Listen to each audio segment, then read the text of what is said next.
When reality is just too hard to accept, denial sets in. I completely failed to face the truth. Why on earth could my beloved black flame not even scratch those damn heroes? How could a mere hero's blade pierce right through my tough scales and plunge directly into my heart? It makes absolutely no sense, the Demon King thinks, clutching his bleeding wound in total self-doubt. He was superior to everyone. He entered the prestigious Demon King Academy at the very top of his class and graduated as valedictorian. The official Demon King manual was a perfect doctrine created by the very first Lord, the legend who founded the entire demon realm. Our guy studied those sacred teachings deeper than anyone, following every single rule to a T. Following that manual perfectly, he built a massive tower, kidnapped helpless princesses, and carefully nurtured the weak heroes who marched in to save them. To a true Demon King, their sheer anger and deep despair are the ultimate feast, so killing them too quickly is a waste.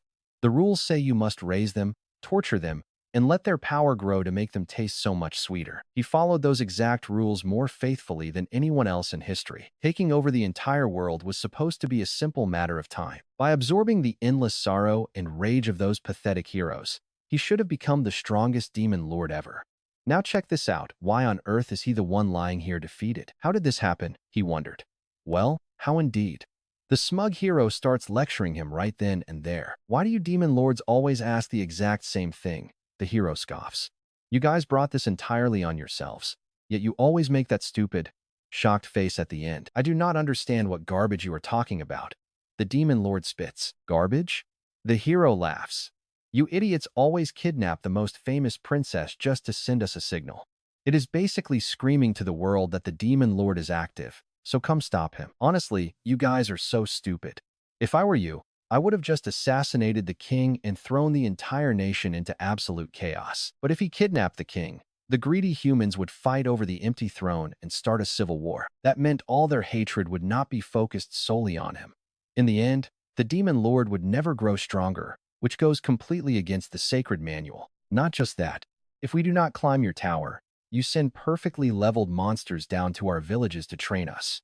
You literally went out of your way to help us level up. And once we actually enter the tower, it gets even easier. The first floor is always packed with weaklings, perfect for training, making it the ultimate spot to farm experience. You had to keep the heroes alive to harvest maximum energy, making sure we never died too early. Because that is exactly what your precious manual taught you, right? With a smug grin, the hero brutally rips his sword out of the demon lord. Unbearable agony washes over him instantly.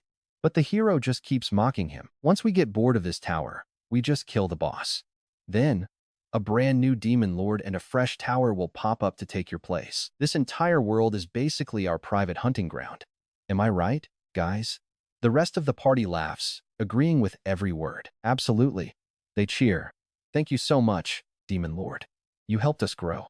Honestly, you are not even a villain to us. You are more like our foster dad. This tower was actually a pretty decent setup. You really worked hard on it. Thanks for providing the absolute best hunting ground. Foster dad? Lying on the cold floor, his mind spins. His grand castle was just a playground to them? Well, you were pretty strong, to be fair. Quite a few of our guys died this time, but that just made me even more famous, so no complaints. Goodbye, demon lord, the hero sneers. Pathetic lowlifes. Do not make me laugh. He snarls and struggling in pain. I am the demon lord. But a brutal line of red quickly paints his neck as the hero mercilessly slices his head completely off. The image of those laughing heroes is the last thing that burns into his eyes. While his blood pools across the cold stone floor, pure, unfiltered hatred consumes his final, dying thoughts. The smug hero's face is burned into his eyes. In his fading consciousness, he vows everyone who humiliated me will pay. Leave his head alone. Those horns are mine. The hero suddenly senses something is way off and spins around. Even if I have to die, I will take you with me. And guys, this is where things get seriously wild. The demon lord's body violently ruptures, unleashing an absolutely terrifying wave of raw magical energy. By the time the hero screams for everyone to run, it is already too late. The massive blast engulfs the entire tower, vaporizing those arrogant warriors into nothing but cold corpses. Even in his final seconds, he could not accept that his sacred rules were flawed. Had he known the heroes were just using the manual to play him like a fool, he never would have followed it. If I ever get another chance at life, I will rip those pathetic, useless rules to absolute shreds. With that final thought, Both he and his grand tower are completely swallowed by the explosion. When Beje Dias opens his eyes again, someone is calling his name. He stands in a crowded, packed room, completely and utterly confused. Everyone around notices his strange behavior. Drenched in sweat after what just went down, he can only wonder, am I actually still alive? The host keeps signaling Beje Dias to hurry up and move. That's my name. Get up there. Under all that pressure, he has no choice but to step onto the stage. This can't be happening. Is this really the Academy of Bees? What is going on with you? Why is a top talent acting so lost on graduation day? The director presents the red badge, awarded to everyone who finishes the Demon King Officer Academy as a symbol of their future reign. If that's true, Beje Dias finally realizes the truth. He's traveled 15 years back to his graduation day. The announcer calls for all graduates to step up to the stage. I have no idea how I regressed to the past, but this is a massive second chance. Now comes the oath of our future Demon Kings. Our brilliant valedictorian, Beje Dias, will now read the pledge on behalf of the class. A projection of the Demon King rules flashes right in front of Beje Dias's eyes. He stares at it with absolute disgust. Those damn rules. I was sick of looking at this garbage. I memorized every word and spent my entire past life trying my absolute best to live by them. And yet, those exact rules pushed me straight to my death, a pile of trash that turned me into a plaything for the heroes. And now I'm supposed to read this out loud? Pledge to follow this garbage for the rest of my life all over again? The directors lean forward, excitedly waiting for him to recite the code. Just the thought of saying those words out loud makes his stomach turn. They urge him, Beje Dias, please recite the grand rules of the Demon King. Fueling his anger, he grits his teeth and declares out loud, I refuse. His words leave the entire hall completely stunned. Can you believe this guy? He actually shouts, I am not reading this stupid oath. Following these rules is a fool's game. It's strictly for brainless idiots. And then, he drops the ultimate bombshell. The Demon King rules are nothing but a pile of burning trash. His defiant declaration echoes through every corner of the room, calling their sacred rules absolute garbage. The excited students freeze in place, completely unable to process what they've just heard. As for the directors, they're practically choking with rage. What did he say? The entire crowd erupts, hurling curses at him. Just like that, the greatest valedictorian in the Academy's history turns into the biggest idiot of all time in a single second. Suddenly, a heavy fist slams onto the table. Aren Blarim of the demon realm roars out, Beje Dias, you could be executed on the spot. How dare you insult our sacred demon scriptures? But considering your peerless talent and past achievements, I'll still give you one last chance. Take back those reckless words and apologize to the entire demon realm, or you will be permanently banished to Aren. The crowd immediately whispers in panic. Banished to Aren? Are they serious? Isn't that the dimension where dozens of demon kings met their end? That is basically a death sentence. Why even give a sinner like him a choice? He deserves to rot. Mocking the scriptures? No apology can make up for that. Aren Blarim raises his voice again. You know full well that Aren is the most terrifying land, where countless demon kings perished. Suddenly, Beje Dias cuts him off without hesitation. Send me there. Then, I will prove your sacred scriptures are total trash. Right on cue, a crimson magic circle ignites across the floor. Beje Dias, as of now, you are officially banished to Aren. You will lose all your privileges as a high demon king, and not a single demon servant will go with you. You are strictly forbidden from returning until you fully conquer that hellhole. Beje Dias just smiles inwardly after pulling a stunt like that. This outcome was completely expected, and just like that, he is sent straight back to the slaughterhouse. Believe it or not, those deadly heroes are already waiting. Before regressing, he actually chose Aren himself. He foolishly believed that the strongest demon should naturally take on the most brutal dungeon, but that arrogance cost him his life. The greedy heroes exploited his strict rules to ambush him. Suddenly, a massive explosion rips across the mountain peaks. Spreading his massive black wings across the cold peaks of the northern continent, Beje Dias stares out with a deadly serious expression. This time, he will not repeat his past mistakes. He looks forward with fierce determination this time. He will be the exploiter. He's going to exploit the heroes' own rules against them. Meanwhile, back at the academy, Gordon is calmly shaving and buttoning up his neat shirt. This is Gordon, the valedictorian of the Demon Servant Academy. While one academy trains demon kings, his school shapes the perfect servants to assist them. According to system rules, these elite demons are destined to serve as top-ranking retainers for the legendary demon lords. A classmate grins. You are so lucky.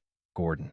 Graduating first means you get to serve the Supreme Demon King, Lord Beje Dias. David sighs, if only I tried a bit harder.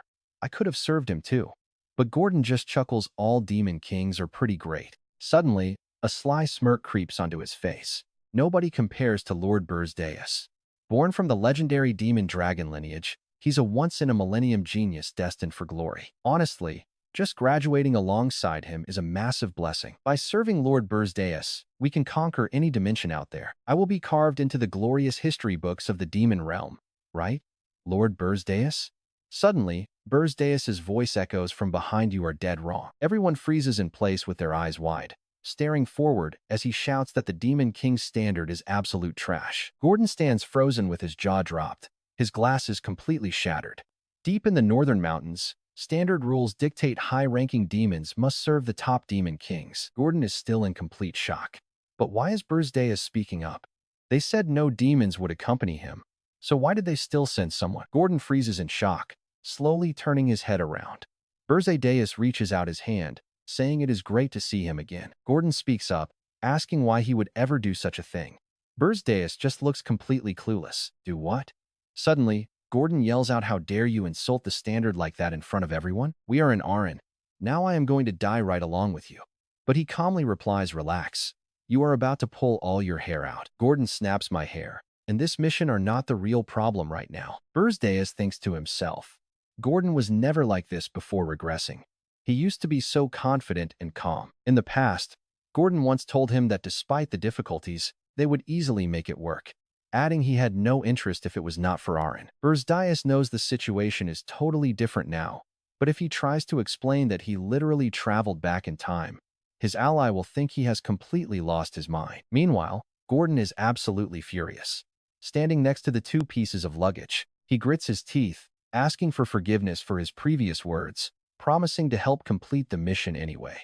Beje Dias simply nods. Right, the system alerts the Demon King's standard. Rule 1. A Demon King must build a tower without hiding it in harsh areas, so the heroes can easily track it down. Gordon speaks up, warning him of the danger. Treacherous mountains surround this terrain, making it almost impossible for humans to search or even reach it. With dangerous, high-tier monsters constantly roaming around, building here is completely out of the question. But suddenly, Beje Dias squats down, stating he will build it right here. Just plant the tower seed into the ground and water it with Demon King blood to make it grow. Gordon yells out, you are blatantly going against the standard. But Beje Dias calmly replies, I never once swore to follow it. Gordon snaps, have you completely thrown away your pride as a Demon King? But his face quickly turns dead serious. He completely gets his disgust now. As a demon, it is incredibly hard to abandon a belief system engraved deep within your bones unless you actually die or experience something far more terrifying than death itself. You will never be able to deny it, because he was exactly like that once. Suddenly, Beje Dias clenches his fist so hard that blood starts dripping out. He continues, listen closely, Gordon. The Demon King's standard is absolute garbage, especially here in the land of Aren. Right now, Gordon can feel a massive shift in the air, as the mountain ranges ahead begin violently shaking. Pure, overwhelming power radiates from the tower seat deep underground, shooting a blazing red pillar of energy straight into the sky. A violent vortex erupts right before their eyes, as Beje Dias smiles and says, because heroes are crawling all over Aren in absolutely terrifying numbers. These are the same humans who betrayed him and watched him get defeated. The system interface appears, identifying the user as the Black Flame Dragon Demon, Beje Dias. As the towering structure slowly rises from the ground and registration completes, Beje Dias notes that this is why Demon Kings constantly die here. After tearing down countless towers, humans figured out our exact patterns and started using the Demon King standard to systematically destroy every single one of us. In this land, our guide is completely useless and should be called the Hero's Standard instead. Gordon is absolutely stunned. A Hero's Standard? What on earth are you talking about? And guys, check out the massive tower standing right before them now. Gordon stares up in shock, realizing he actually went ahead and summoned it. Beje Dias quickly walks inside. Once inside, a massive, empty first-floor hall greets them. Gordon can't help but think, a normal tower should be highly complex and packed with monsters, but this place has absolutely nothing. It is a completely bare structure, matching a Demon King with zero resources. They make their way up to the 5th floor, but every single level is entirely empty. The tower is up, and there is no turning back. But they must at least follow the second rule. The system displays Rule 2: a demon king must kidnap a prince or princess, prioritizing direct heirs because they contain significantly higher amounts of raw magical power. Gordon asks to advise his lord, and Beje Dias tells him to speak. He explains that the closest kingdom is Cohen, urging him to kidnap the princess with the highest succession rank to absorb all the anger and grief from her people to grow stronger. His voice slows as he admits he expects a refusal, but the Demon King cuts him off. He surprisingly agrees to the plan, leaving Gordon stunned as Beje Dias reveals he already has a specific princess in mind. Gordon eagerly offers to help out, but Beje Dias coldly orders him to stay behind and protect the empty tower. He thinks to himself in sheer relief that this is truly the Academy top graduate speaking. Maybe graduation stress is just getting to him, but things are salvageable since we are only getting started. As Beje Dias prepares to leave, who does he actually plan to kidnap? Suddenly, his expression darkens as he slowly explains that it is the girl from the land farthest from their tower, the southernmost nation on the continent, the Kingdom of Hinderan. Under a starry night sky outside an open window, Beje Dias floats silently in mid-air, peering right inside. He locks his cold gaze onto the absolute least noticed person in the room, the 13th princess. In a freezing tone, he says, "I have come to take you away, princess." Dirk gets furious, claiming this goes completely against all their sacred traditions. Nan immediately holds out both hands, telling him to just take her. Beje Dias is actually stunned by how incredibly calm she is. He demands to know what she is plotting, but Nan simply explains she always knew this day would come as a princess. He warns her to drop any plans of catching him off guard, adding that he is desperate enough not to fall for tricks. She blinks in confusion, having no real plans. How could she even set a trap when she had no idea a demon king would show up? Beje Dias feels incredibly uneasy despite her logical point. But look at her. Nan just casually stands up, offering her hand and asking him to lead the way. Back at the massive mountain tower, Dirk looks at Beje Dias carrying the princess in his arms and welcomes him back. Shrugging it off, Beje Dias leaves her in a fourth-floor corner, making Dirk shocked that she is not heading to the dungeon. He explains she came willingly, so she deserves a tiny favor. Dirk nods in understanding, but his face suddenly turns dead serious as he brings up some urgent news. Meanwhile, Nan sits all alone on the cold, hard floor of the tower, feeling completely abandoned in this empty space. Realizing she is truly a prisoner now, she notes there is absolutely nothing here. No pillows, no blankets, no maids, and definitely no royal gardens. Still, Nan's cheeks turn slightly red as she smiles softly, finding this quiet place pretty nice. Beje Dias coldly asks if it is an invitation from the Beast Tower, and Dirk confirms it is indeed a Demon King welcome party. Beje Dias sighs, noting this welcoming party sounds like a pathetic attempt to bully the new guy. Usually, those arrogant Demon Kings never cooperate, but Aren was a wild card that forced them to make a temporary truce. He used to dismiss them as complete weaklings, but decides it might be worth a brief visit. On a bright, crisp morning, over at the massive Beast Tower, the Beast Demon King Draxen introduces himself, boasting 70 years of rule before asking if this newcomer is the rookie. He mocks the rumors of Beje Dias disrespecting tradition, calling him totally boring. Beje Dias coldly mutters he made a mistake coming here, instantly sparking Draxen's rage. Demanding him to get straight to the point, Draxen laughs, revealing that Duke Akin warned him to watch out for the rookie. He casually replies, mocking that talkative old vampire and wondering if throwing him down to Aren was somehow not enough. Furious, Draxen snaps at the absolute disrespect toward the Duke, watching a piece of raw meat drop right onto the ground. Draxen charges forward, mockingly telling him to lick it up to get pardoned for his insolence.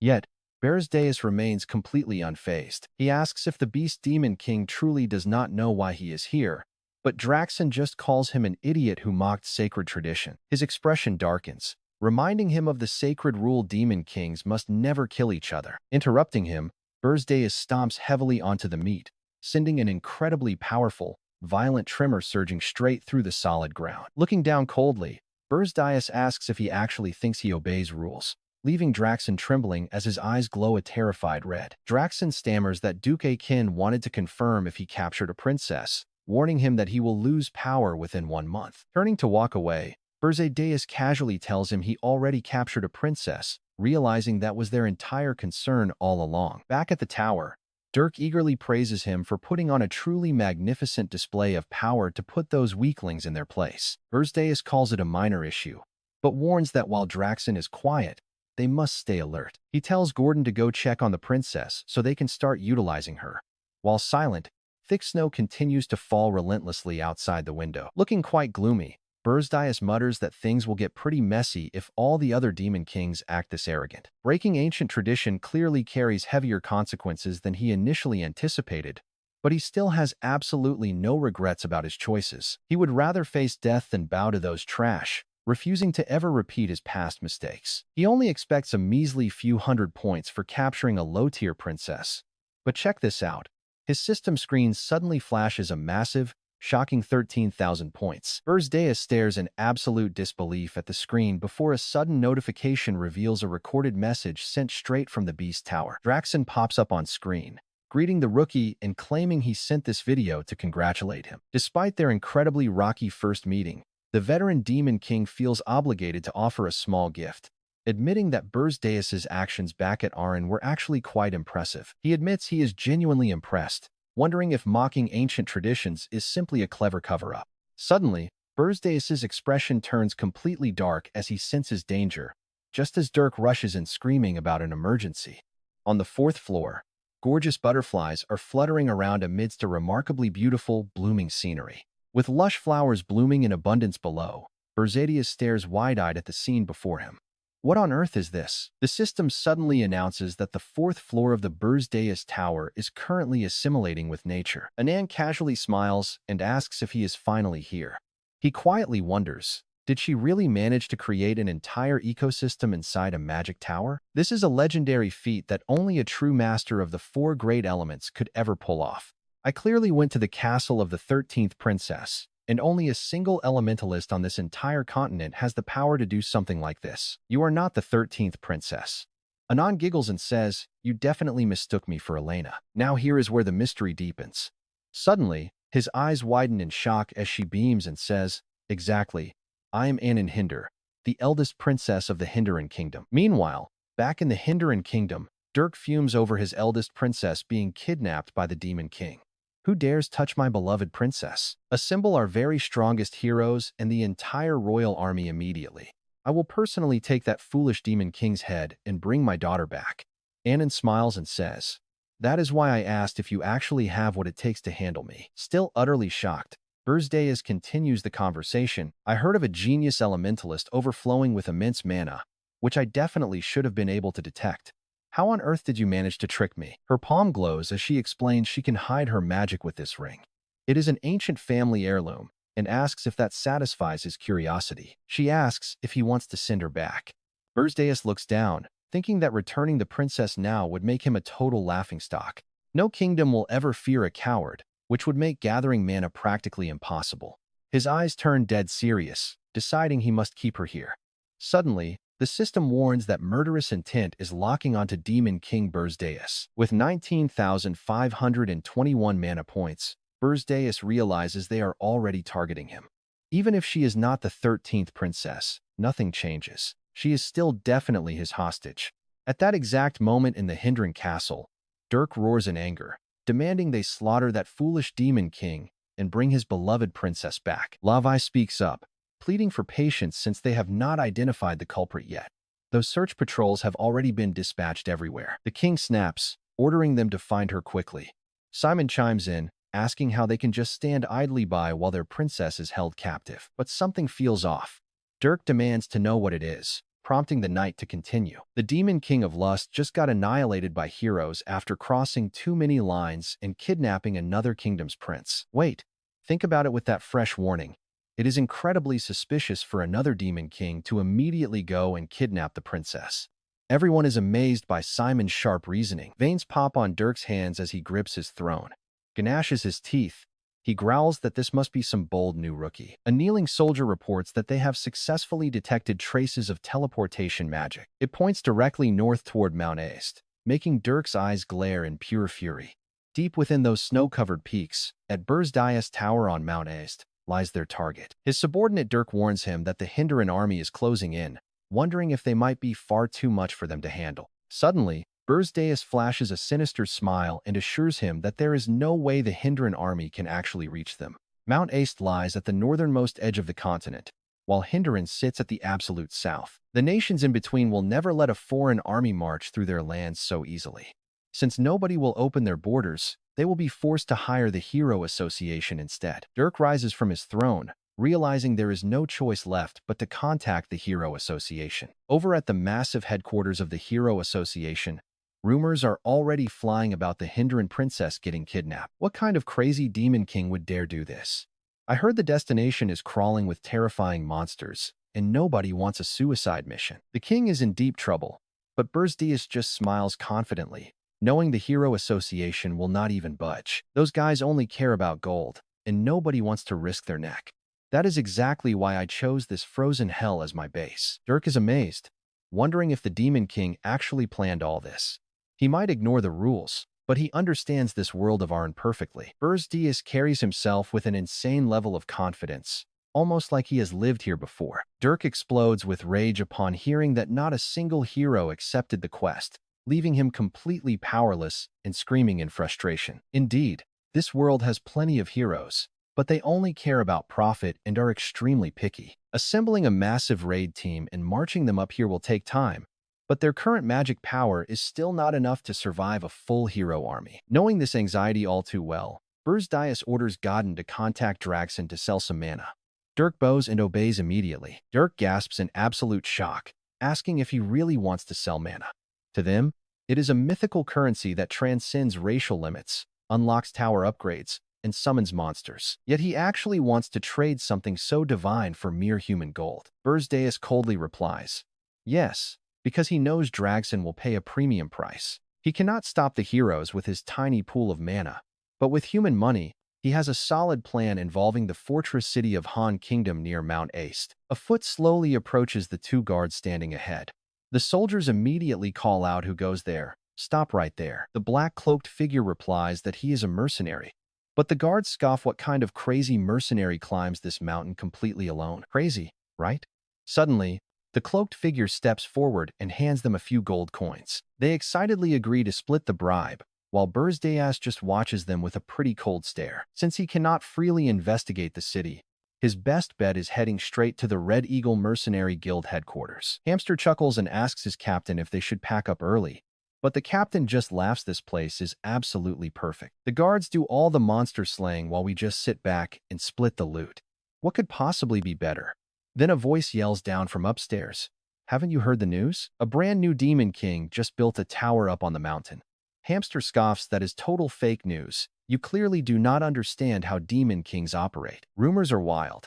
Jia-san chimes in, saying he even kidnapped Princess Hindran. Hamster gets worked up.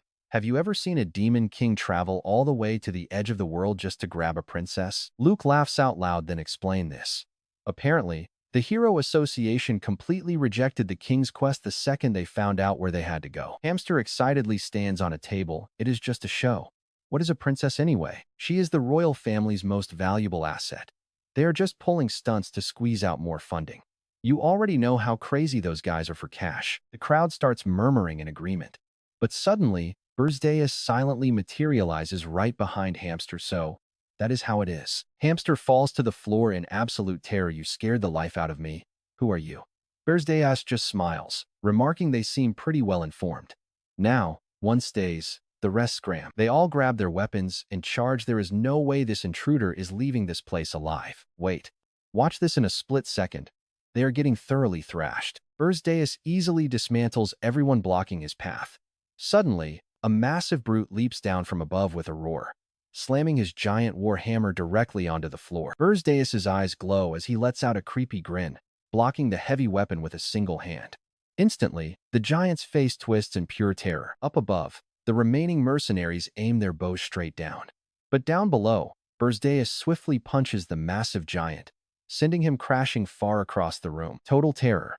Hamster cowers on the floor shaking, while Beje Dias just flashes a pretty confident, ruthless smile. Dull sounds of a brutal beating echo from inside the guild hall. Outside, townsfolk just shake their heads. Looks like they are at it again. Do those guys ever get tired? By now, the inside of the tavern is a total disaster area. Beje Dias speaks in a low, chilling tone, do not be afraid. Answer my questions and I will let you live. Hamster whimpers, please spare me, Lord. He coldly demands to know where the slave market is. Cut to a grand, majestic castle sitting outside the town, where two cloaked figures are now walking in. Beje Dias speaks up, are there only human slaves here? Hamster immediately stammers nervously, are you not satisfied, my lord? Suddenly, Beje Dias tosses him a heavy pouch of gold. Is there nothing rarer? Instantly, Hamster's eyes light up with greed. Of course there are. Please follow me.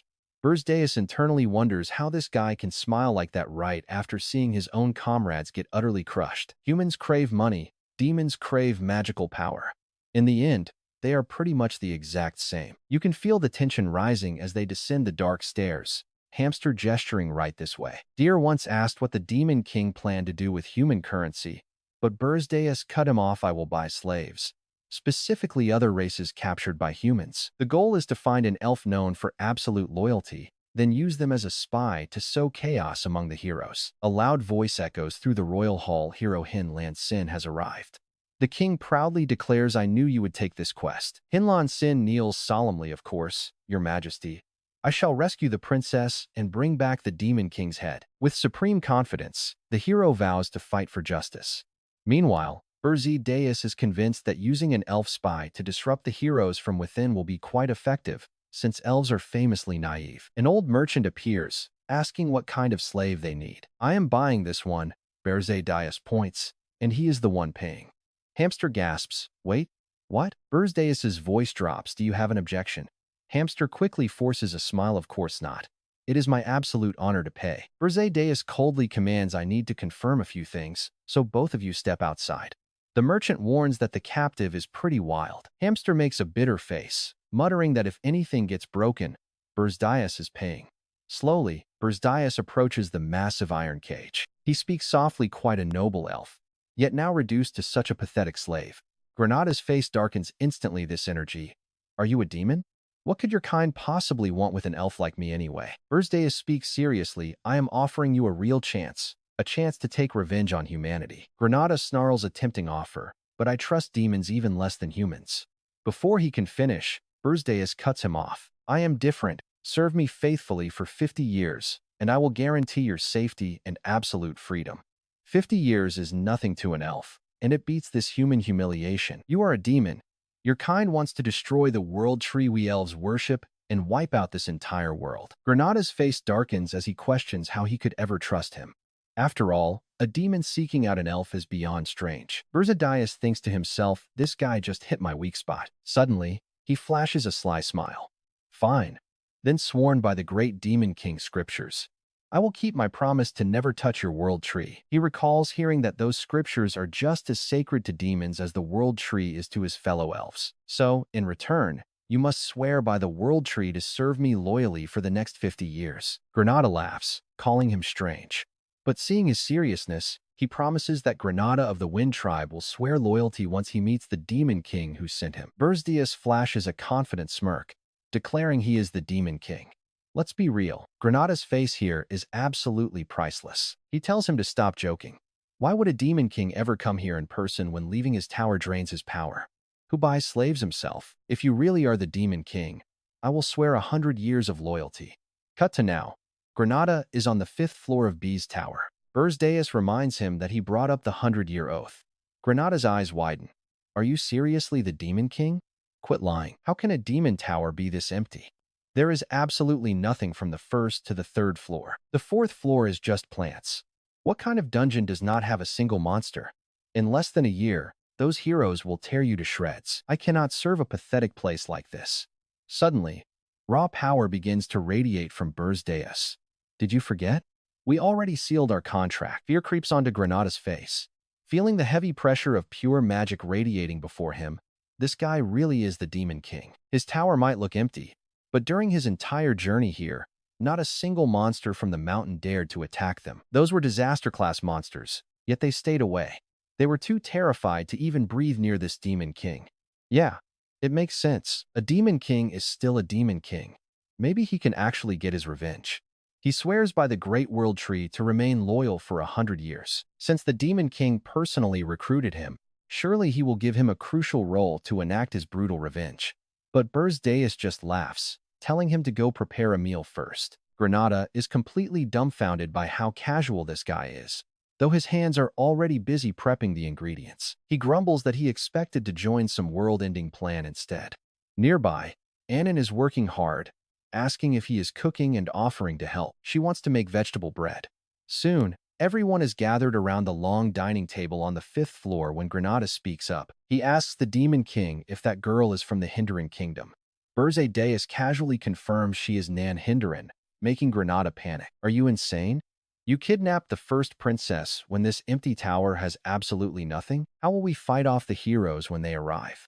Beje Dias calmly replies that this is exactly why he bought him.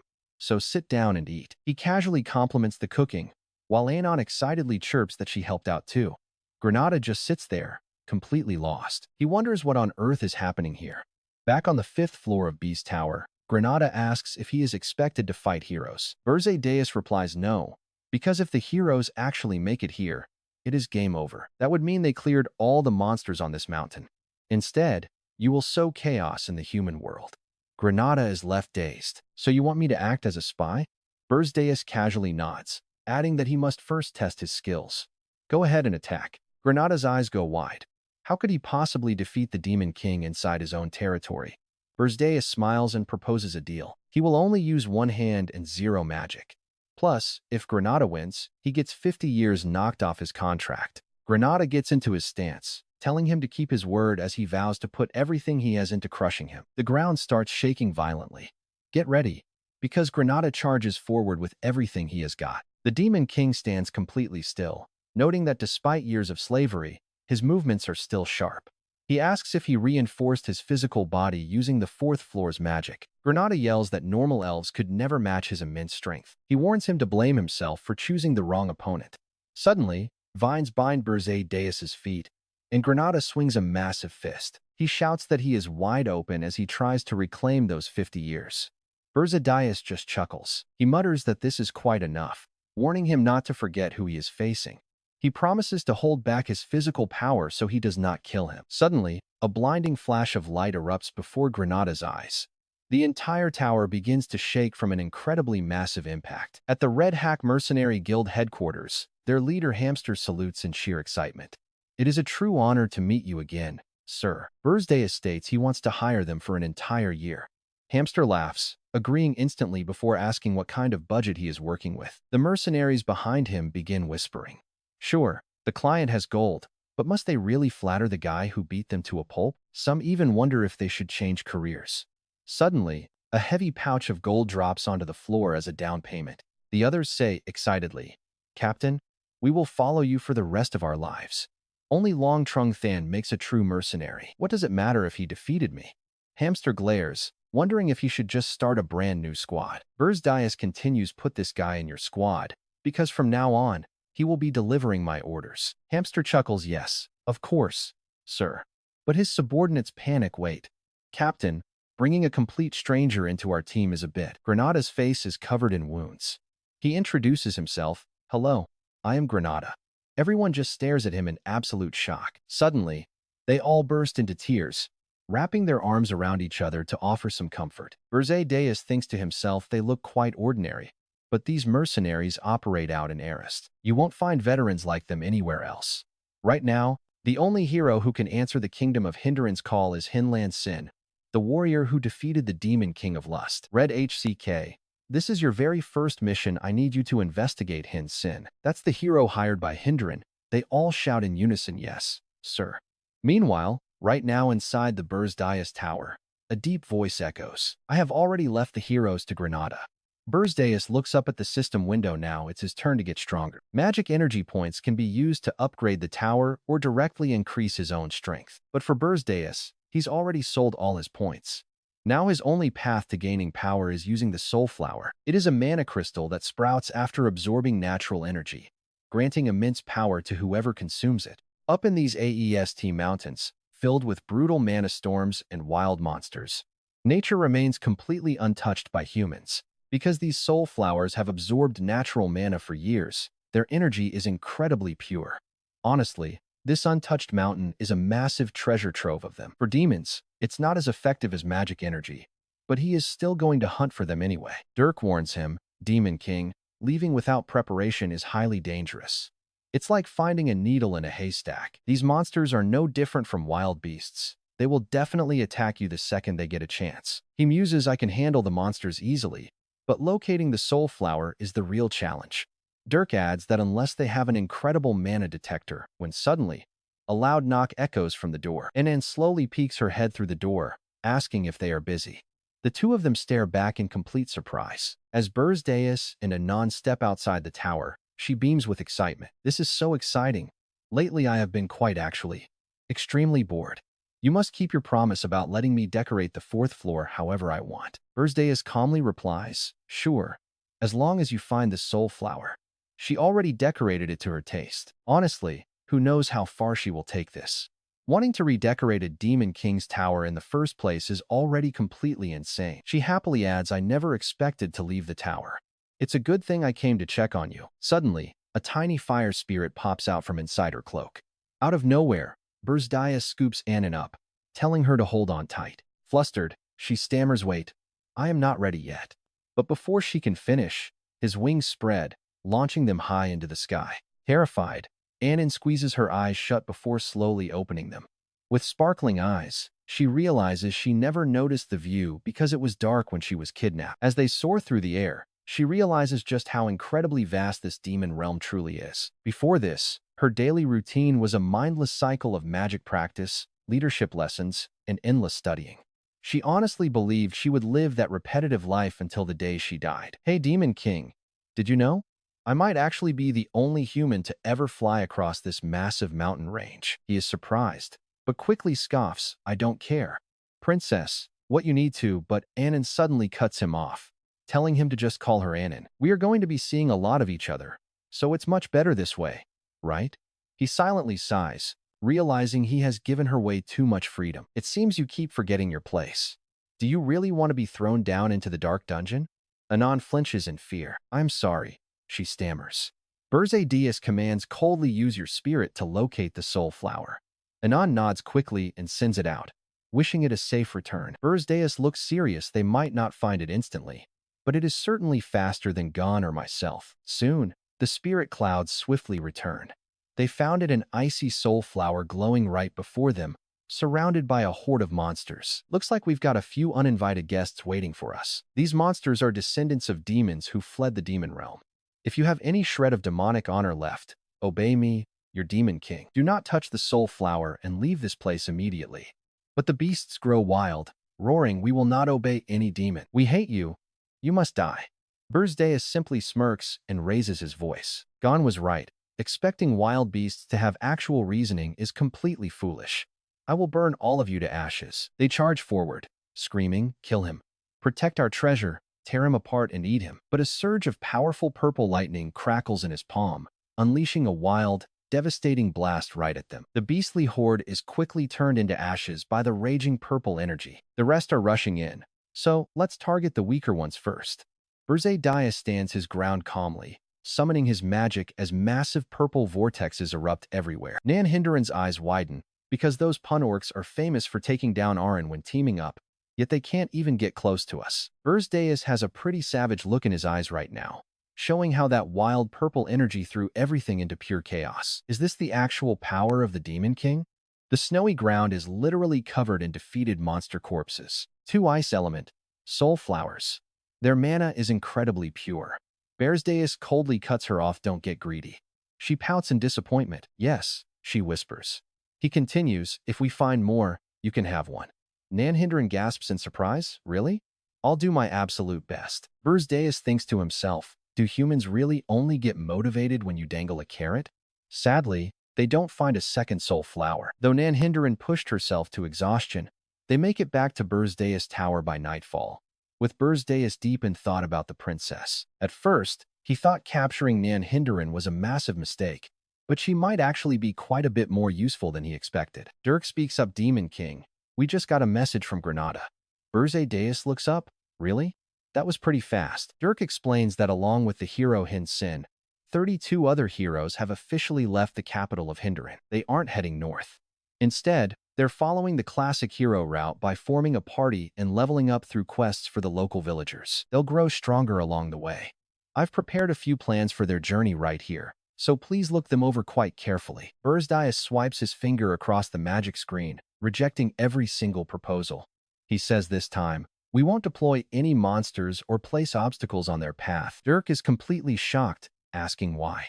Beje Dias chuckles. Half-hearted obstacles will only end up making the heroes much stronger. Tell Granada this. Join the hero's journey as mercenaries, help them out, and build up some solid trust with them. Dirk just sighs. You're ignoring the Demon King playbook again. But with our current tower, we can't stop them, right? Beje Dias smiles reassuringly. Don't worry. Gordon and I will reinforce our tower. Beje Dias looks totally confident about hiring a dwarf, making Dirk gasp out. What? Now you want to bring a dwarf in here alongside humans and that troublemaker L? If anyone spots that tiny race in our tower, we'll become a total laughingstock. Beje Dias stays completely silent, gathering glowing energy in his palm as he stares back. He smiles, saying, I never said I would stop the heroes with just a single dwarf. More precisely, I need the magical tools of the dwarves. Just think about it for a second. Once the heroes get used to the classic Demon King patterns, they'll open the first floor doors expecting weak mobs. But what if dozens of cannons greet them instead? Dirk gasps in shock. Now tell me who on earth would expect dozens of cannons waiting on the very first floor? Wait. Even so, this is way too far from the playbook. But in the blink of an eye, Beje Dias vanishes from his seat. Dirk screams out in absolute panic. Are you kidnapping someone again? Meanwhile, in the underground dwarf city of Goner, Ler Friedrich is busy hard at work. He slides up his goggles. This is Ler Friedrich, the greatest dwarf blacksmith alive. Now, a certain scheming demon king has scheduled a kidnapping. To reach the dwarf city, Beje Dias had to fly quite a long way. I fought against countless dwarves before my regression, but this is actually my very first time setting foot inside their city. Late at night, he heads to an inn to gather some intel, telling the host I came to commission a weapon, but got lost. Where exactly is the best blacksmith's workshop? You seem to know how to show us proper respect, don't you? I heard dwarves love money just as much as heroes do. True enough, head to the inner city, and you'll find a giant crater. Take the elevator down. It will scan your ID and drop you at the correct floor. It is a dual security system to keep out intruders, but Beje Dias has absolutely no intention of doing that. Leap over the barrier, drop down from a crazy height straight to the bottom floor, and search for the deepest chamber. Following those directions, Beje Dias finally reaches the absolute deepest room. Right there, you'll meet the greatest blacksmith in the city, Ler Friedrich, who is currently hammering away at a new weapon. His metalworking is so incredible it could make demons dance. Is this truly the craft of the city's #1 blacksmith? What if I just kidnap him quietly? But right then, Ler Friedrich's hammer strikes speed up, and a sudden blast of furnace fire blocks his path. He must have detected my faint magic. Wait, could he be? Beje Dias instantly realizes the dwarf's true identity. He swings his hammer, but Beje Dias blocks it easily. Wait, turns out this grumpy blacksmith is actually a hero. Exactly. I am the hero Ler Friedrich, a blacksmith who infuses heroic power into weapons. A dirty demon who dares to sneak into our dwarf city has absolutely no chance of survival. You talk a lot for someone who is pretty weak. And I'm no ordinary demon, I am the Demon King. He immediately grabs Ler Friedrich by the throat, making his hammer drop to the floor, which alerts a few guards to rush inside. Ler Friedrich, sorry for barging in, but what was that noise? But by the time they step inside, the blacksmith has vanished from the room. Lord Ler has vanished. Some intruder must have kidnapped him. Everyone, search every single corner. The kidnapper cannot have gone very far yet. If you dare cause trouble, I will end you right here. Why is the Demon King even here? Are you targeting the princess? The princess, he says I have zero interest, so stop lying. I am telling the truth. I heard dwarf blacksmiths always dig private escape tunnels for safety, so lead the way. This Demon King is definitely after the princess. Damn it, he thinks I have been living in hiding for years just to avoid the Demon King. Why is this happening to me? Since you will not cooperate, how about this? I will just kidnap the princess and spare you instead. What kind of scheme is this? I will tell the entire dwarf kingdom that their selfish hero sold out the princess to save his own skin. If that rumor spreads, how do you think your people will look at you? Ask me to do anything else, the dwarf begs. Just not that, damn it. What a cruel bastard. Everyone already thinks I am a total weakling, so if they accuse me of betrayal, they will definitely believe it. That is a straight ticket to hellish torture. Now make your choice. Do you want to sell out the princess or follow me? Of course I want to protect her, but I absolutely refuse to get tortured. If you help me, I will guarantee your safety. I swear on the scriptures of the Demon King. Those sacred books are his ultimate faith, so he would never dare break his oath. Under these conditions, the dwarf has to grit his teeth and accept. We will head into the secret tunnel right away. Demon King, why is your face looking so incredibly creepy? It is disgusting. Meanwhile, Lur's workshop is already packed with royal guards. The princess is totally devastated by his sudden disappearance. Where on earth did he go while forging my weapon? Meet Princess Louis WF of the Dwarf Kingdom. Was he actually kidnapped? Shut up. The soldier yells. He is still a hero. A hero getting kidnapped? Does that make any sense? Well, he might be a hero, but he is mostly a blacksmith with pretty weak combat power. Go find him immediately, search for that damn kidnapper, and bring him before my face this instant. If you fail, prepare to lose your heads. And guys, look at this. Inside the secret tunnel, Beje is getting a major eyeful of that round dwarf butt. How much longer do I have to endure this pathetic crawl? The tunnel is too tight, but there is no other way. Bear with it a little longer. Finally, they both escape the dwarf city. My job is done here. I showed you the tunnel. Now you are on your own. Demon King, what are you saying? You literally swore on your scriptures. You promised to keep me safe if I helped. Oh, that trashy book of scriptures? I do not care. This is insane. What kind of demon king acts like this?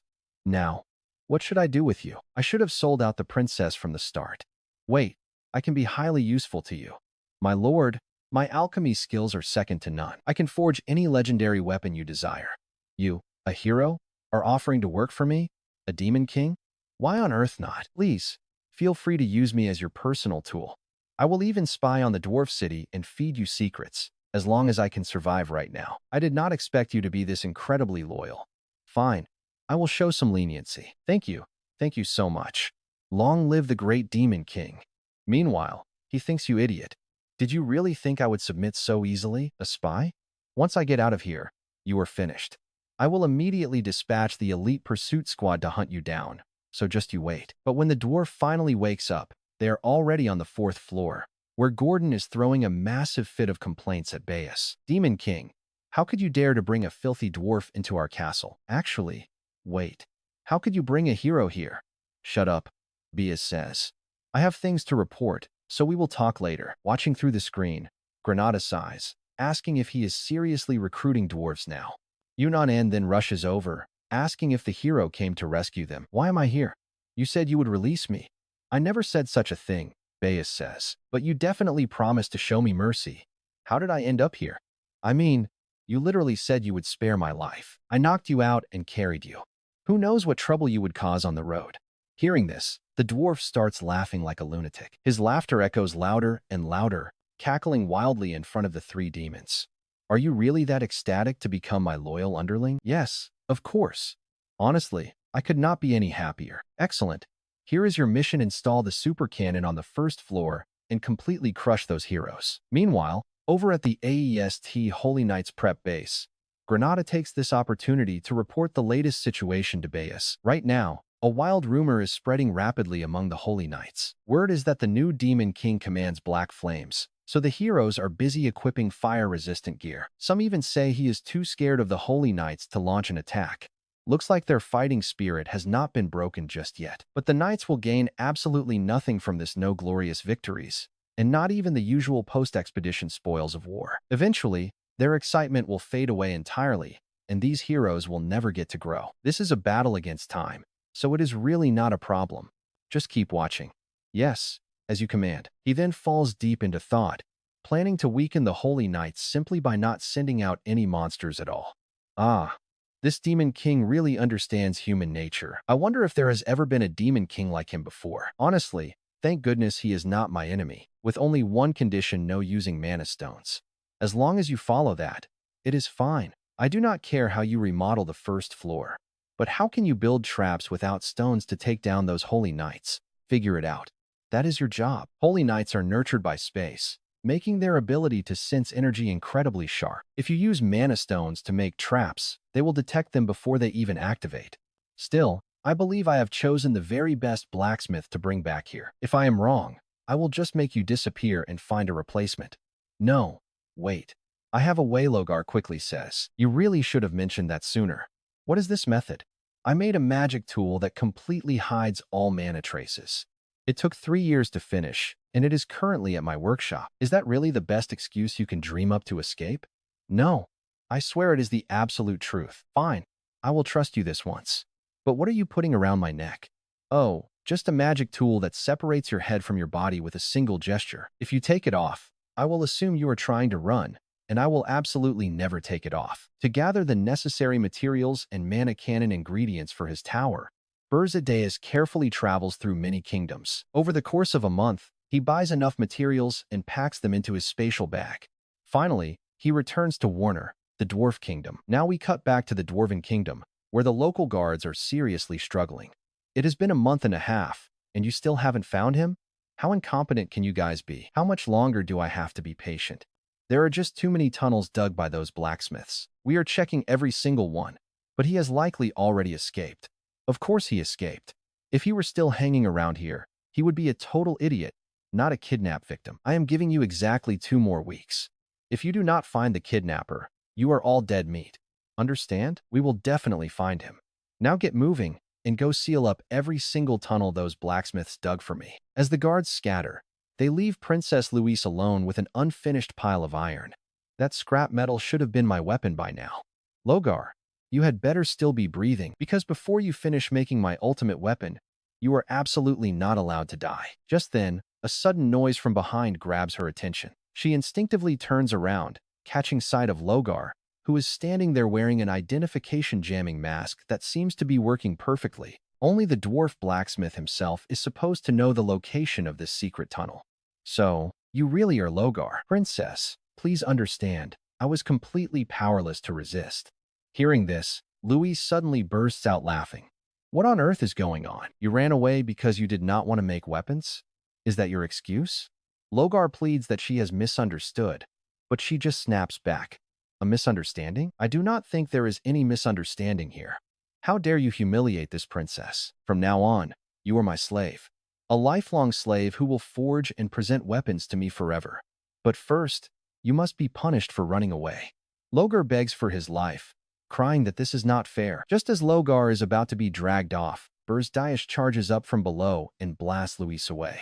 Furious at this sudden interruption, she screams out, "Who is that? Logar, grab that gear you mentioned right now." "Yes, sir." Furious, she barks out, "Who are you? Why are you helping that annoying dwarf?"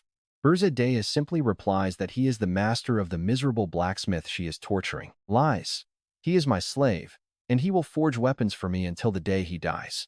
Do not even dream of taking him away. Wanting to end this quickly, Beje Dias throws a powerful kick, but she blocks it effortlessly and prepares to counter with a massive punch. Logar watches in absolute shock at her raw strength. She fires off a devastating punch aimed straight at him. "Logar, you bastard, you are next."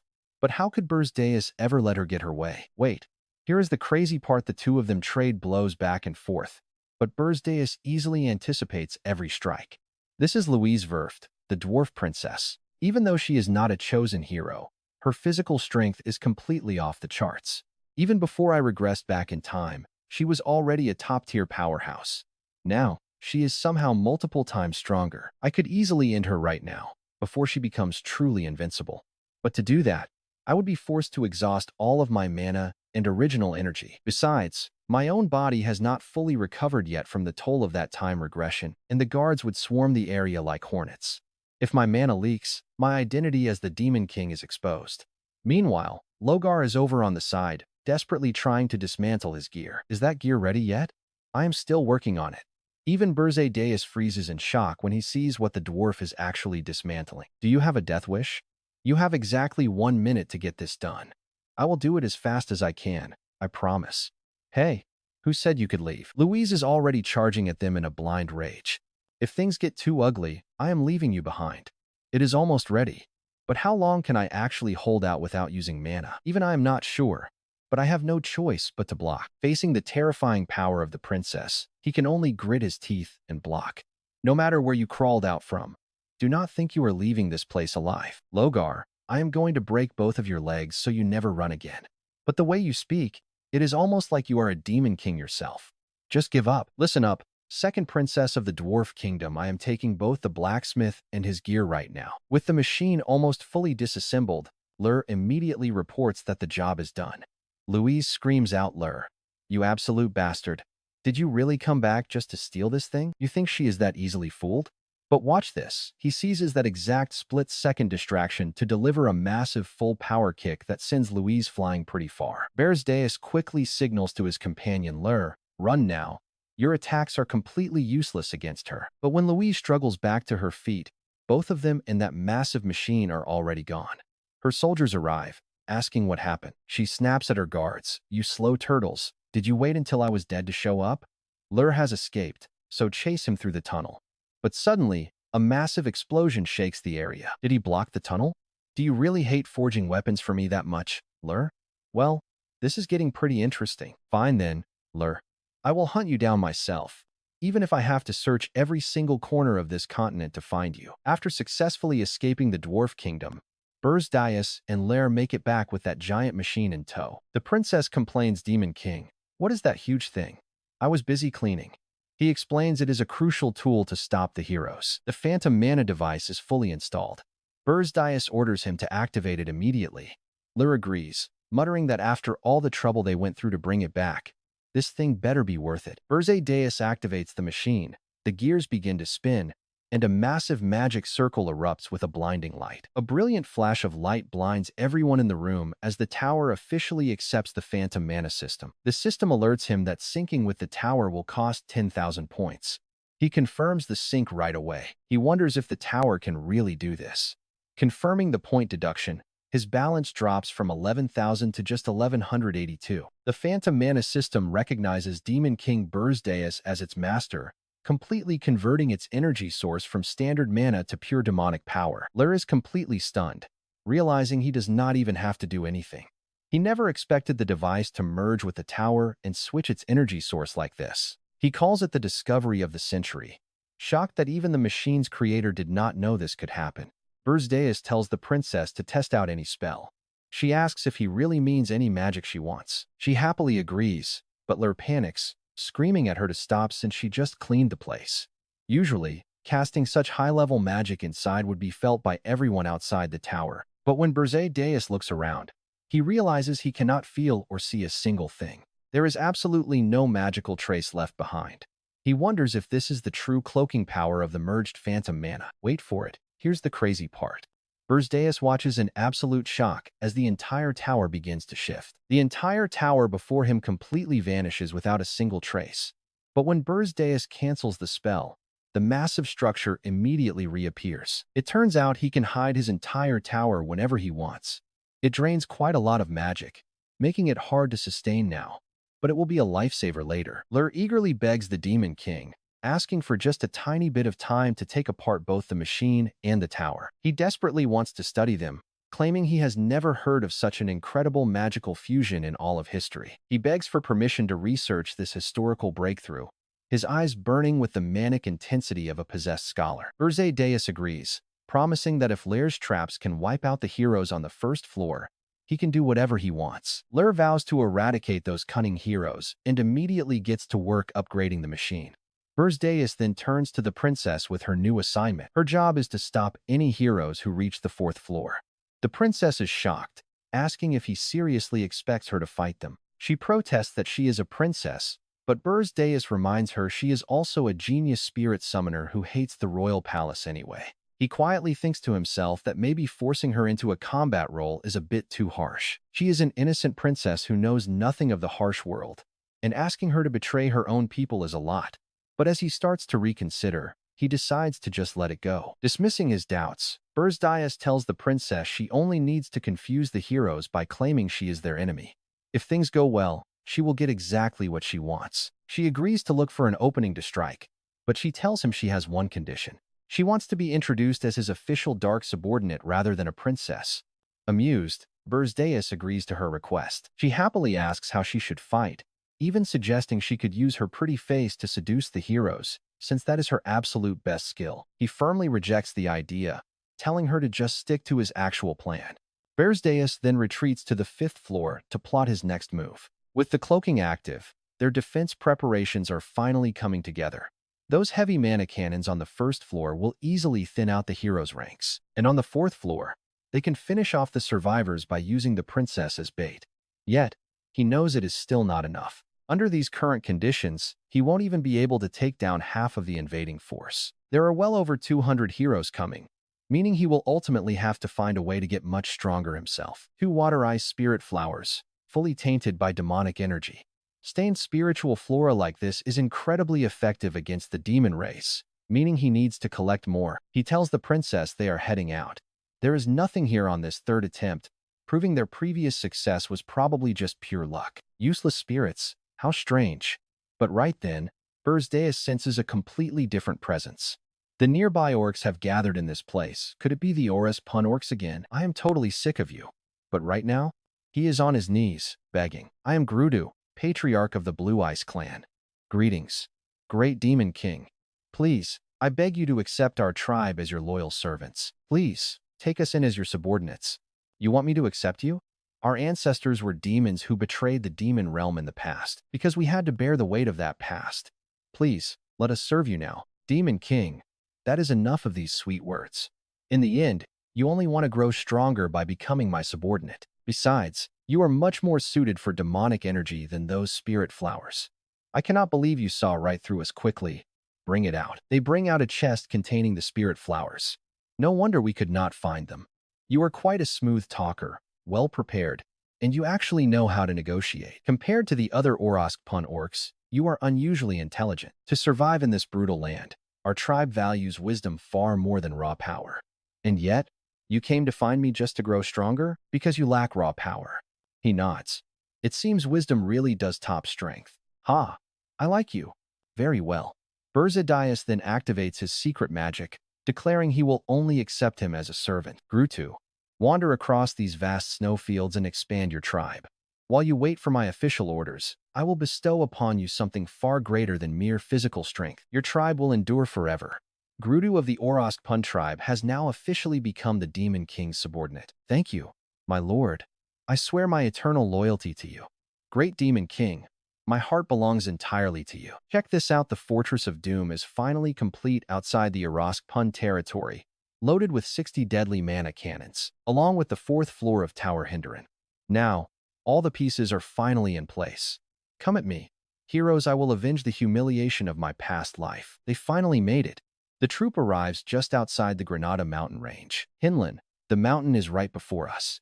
The hero has led his entire army here to Hotan Fortress, their forward base for the upcoming Grand Crusade. Before setting off, the hero's forces gather for a feast. My lord, this truly is an incredibly magnificent banquet. You flatter me, brave hero. On the contrary, it is my absolute honor to make history alongside you. Thank you for saying so. By the way, Hinlan, would you like to say a few words? Me? Everyone is waiting, and it will definitely boost the soldiers' morale. In that case, everyone, Hinlan has a few words for us. Every single person at the banquet turns to look at him. Hinlan clears his throat and begins his speech, calling out to his dear comrades. All the heroes, nobles, knights, mages, mercenaries, and merchants. Our long journey of liberation is finally coming to an end. Faced with our righteous army, the Demon King is so terrified he has not sent a single monster, but we must not let our guard down. Everything is fully ready. Tomorrow is the day. The ultimate day of decision. Let us sever the head of the Demon King who dared kidnap the crown princess of the Hinderan Kingdom. Show them who we are and who truly rules this world. Let us teach those monsters a lesson they will never forget. In the name of justice, everyone cheers. But Granada silently tells them to enjoy their final feast while they can. Just as the Demon King predicted, the army's size has not grown, but it has not shrunk either. Hinlan's high reputation is keeping the soldiers' spirits high. He secured funding from merchants and successfully pacified the mercenaries who wanted to desert. Think about it, the empty tower is a sitting duck, but ambushing the army now? No, that is way too risky. What on earth am I thinking? If this campaign succeeds, I will finally be freed from my curse. What is so bad about that? Get a grip. Granada decides to step outside for some fresh air, using the cover of darkness to report to Beje Dias. We have reached Hotan. After a quick rest, we climb tomorrow. Understood. Once you leave Hotan, Do not make contact again. Keep a few things in mind.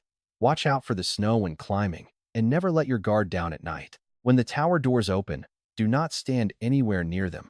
What do you mean? What are you doing out here alone? Just getting some fresh air. Is something wrong? Care for a drink? This is the fruit wine those elves are absolutely obsessed with. Thank you, my lord. You seem troubled. Can we actually defeat the Demon King? Granada, are you feeling nervous too? To be honest, I really do not know. Everyone trusts me and follows me, but conquering the Demon Tower is never easy. It has never gone smoothly once, but you defeated the Demon King of Lust before. Compared to him, this newly emerged Demon King is nothing. By the way, nobody actually knows how you killed the Demon King of Lust. Why don't you tell us that heroic story? Hinlan is temporarily left speechless, quickly replying that he only succeeded thanks to his incredibly brave comrades, warriors who always lead the charge against monsters, just like you. Granada, I will take the vanguard, so protect my flanks. If we join forces with Granada, we are absolutely guaranteed to win. Fine by me, Granada says, nodding his agreement. Come on, let us head inside. The Lord is eager to hear all about Granada's grand adventures. The moment Granada lets his guard down, his true nature slips out, of course. Alongside my brave comrades, I will need your help again. As soon as El Granada of the Dawn appears, the gates fling open. The heroic army sets off, with everyone cheering them on. Long live Sir Granada and Sir Wotton. The group quickly enters the freezing canyon, with some joking about worrying over nothing. The snow is light, and the weather is perfect. Reaching the tower should be a breeze. Is the goddess of victory on our side today? These are supposed to be disaster-class beasts, so why is it quiet? Maybe they are hibernating, or just terrified because Hinlan is here. But right then, a strange liquid drips down. He wipes it, realizes what it is, and screams in panic. There are giant bears on the cliff. Oh man, you are not ready for this. Look at the size of that thing. Prepare for battle. Stay calm and shield your allies. This canyon is short, so knights, cover the mages while they fall back. Sir Hinlan, a massive ice monster is right ahead. Fall back. The frozen beast charges forward in a total, mad frenzy. Sir Wotton, while I handle this beast, get everyone out of this canyon. Wotton gasps, is Hinlan really going in all alone? No problem. Hinlan charges straight at the ice beast, realizing this thing is nothing compared to the Demon King of Lust he defeated. Enraged, the ice monster loses control, slamming its colossal hand down to crush our hero into dust. Showing off his insane agility, Hinlan dodges easily. As the monster unleashes a wave of devastating blows, Hinlan seizes the moment, sprinting up the beast's frozen arm. But right as he prepares to deliver the final strike, Hinlan senses something is terribly wrong. Even so, he has to finish this ice monster off, and fast. The moment he slashes its weak spot, he screams out, "Run, everyone! Get out of here! I am blocked! Cover me! Run while you still can!"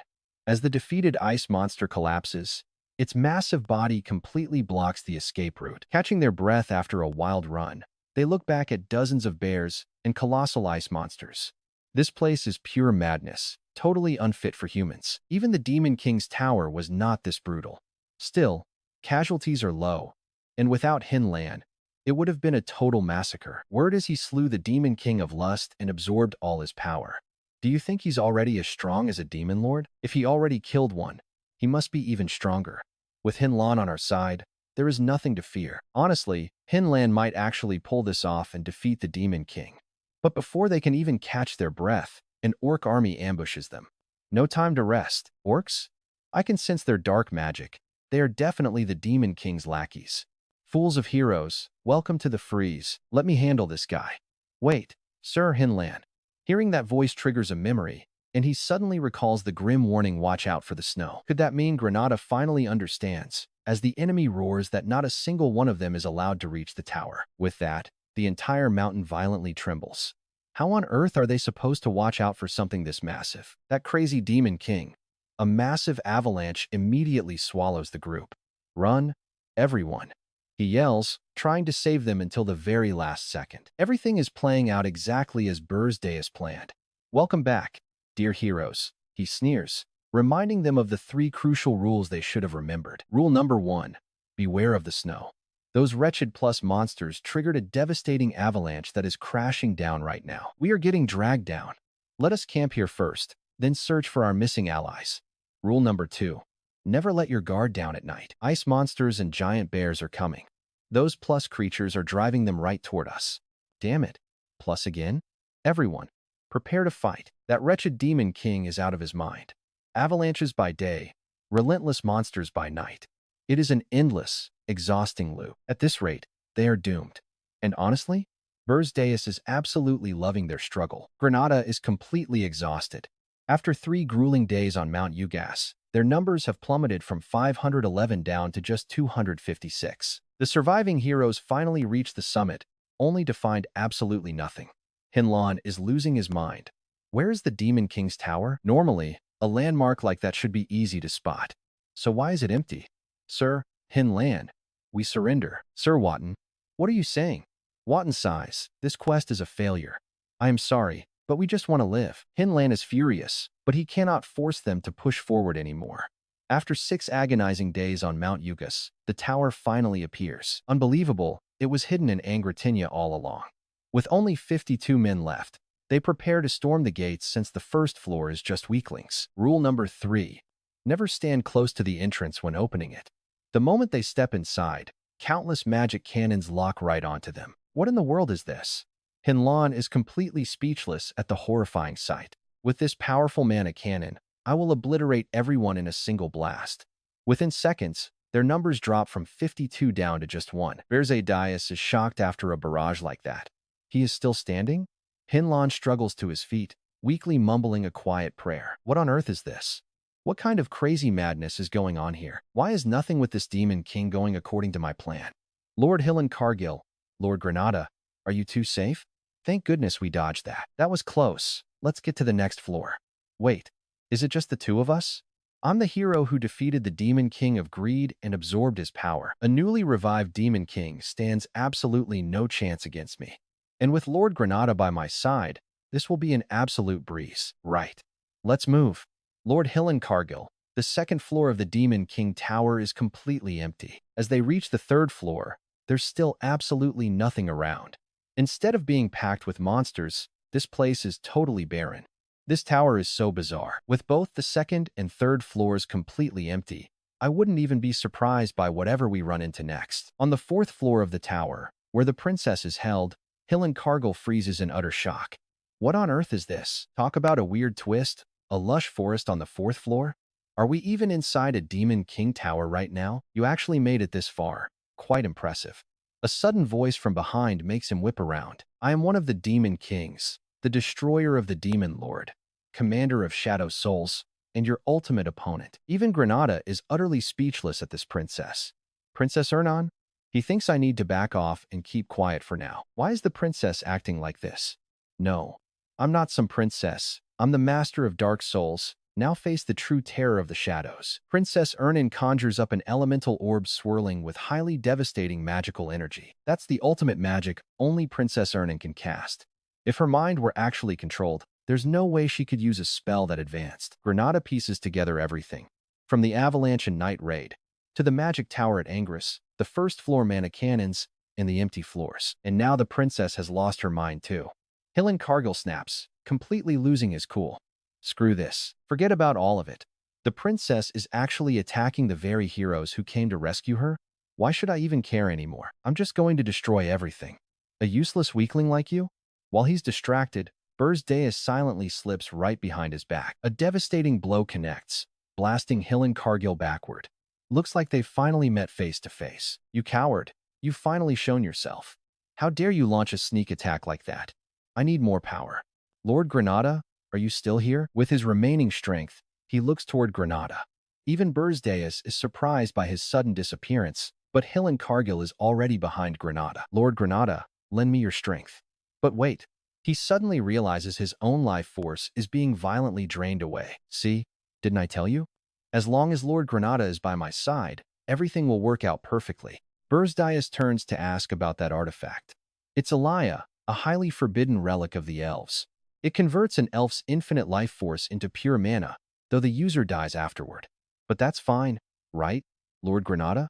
All for justice. He growls with his last breath, while being stomped on. You absolute fake, a cruel, cowardly liar. Well, I'm actually starting to like you. So, if I take that ring off, You go back to being useless, right? What did you just say? Try it if you can, idiot. Even the demon king of greed couldn't take this ring from me. Before Wotton can even finish his sentence, his arm is sliced clean off, instantly wiping the smug smirk off his face. My hand. What happened? I couldn't even sense any killing intent from him. You humans are so insolent and absolutely disgusting. Cargill retreats to keep his distance, raising his sword into a defensive stance. Is this guy a high-ranking demon king? How can I still be overwhelmed by a seemingly ordinary demon king, even after using a forbidden relic? Suddenly, Beje Dias taps his shoulder, giving him a massive fright. Where do you think you're going? Cargill instantly feels an overwhelming wave of absolute dread. Oh no, I have to dodge right now.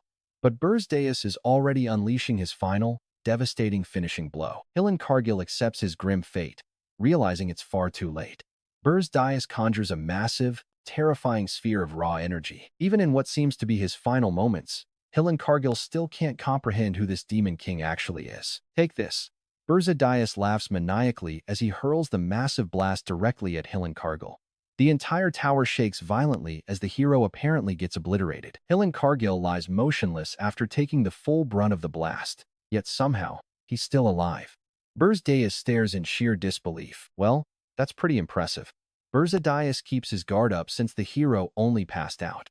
You're still breathing, huh? Cargill lies there, shaking and gasping in absolute terror. Throw him in cuffs and toss him straight into the dungeon. Also, lock up those unconscious lackeys lying right outside the door. Understood, sire.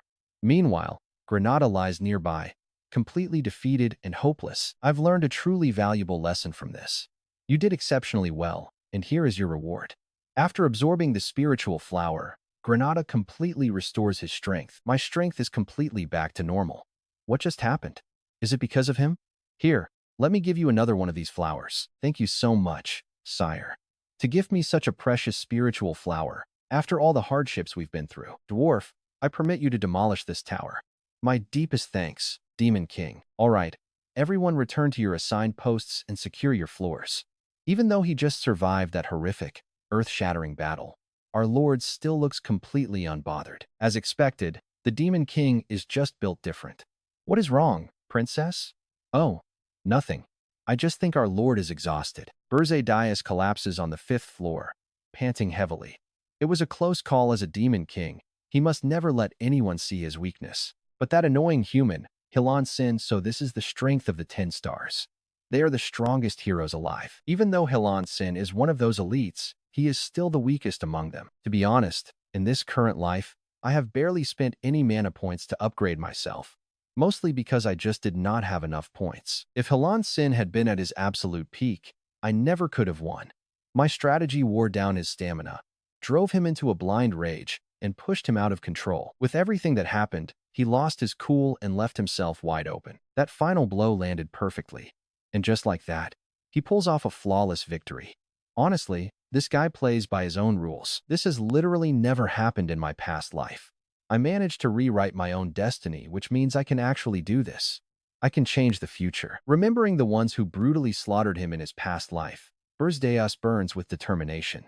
I will destroy every single one of those bastard heroes. What kind of ridiculous nonsense is this? You are telling me the heroes gave up because they could not locate the tower? At the chaotic press conference, angry investors demand to know who is responsible for this failure.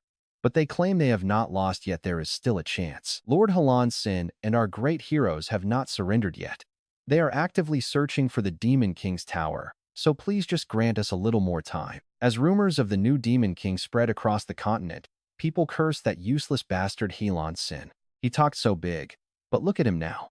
If he fails to rescue my princess, his head will roll. Your Majesty, regarding this hero's journey, I do not care. Find him and drag him back immediately. This entire story has been twisted and heavily blown out of proportion. Word spreads that Sin has vanished, with some claiming he is dead. As the world falls into despair, Beje Dias's mana points suddenly skyrocket to 200,000 points. At the Hero Guild headquarters, they ask Hero Wotton, "Do you swear that your words are the absolute truth?" He replies, "Yes, I swear on my honor, I am speaking only the truth. If so, then we have a massive problem. But since we do not know this new Demon King's identity, we must stay cautious.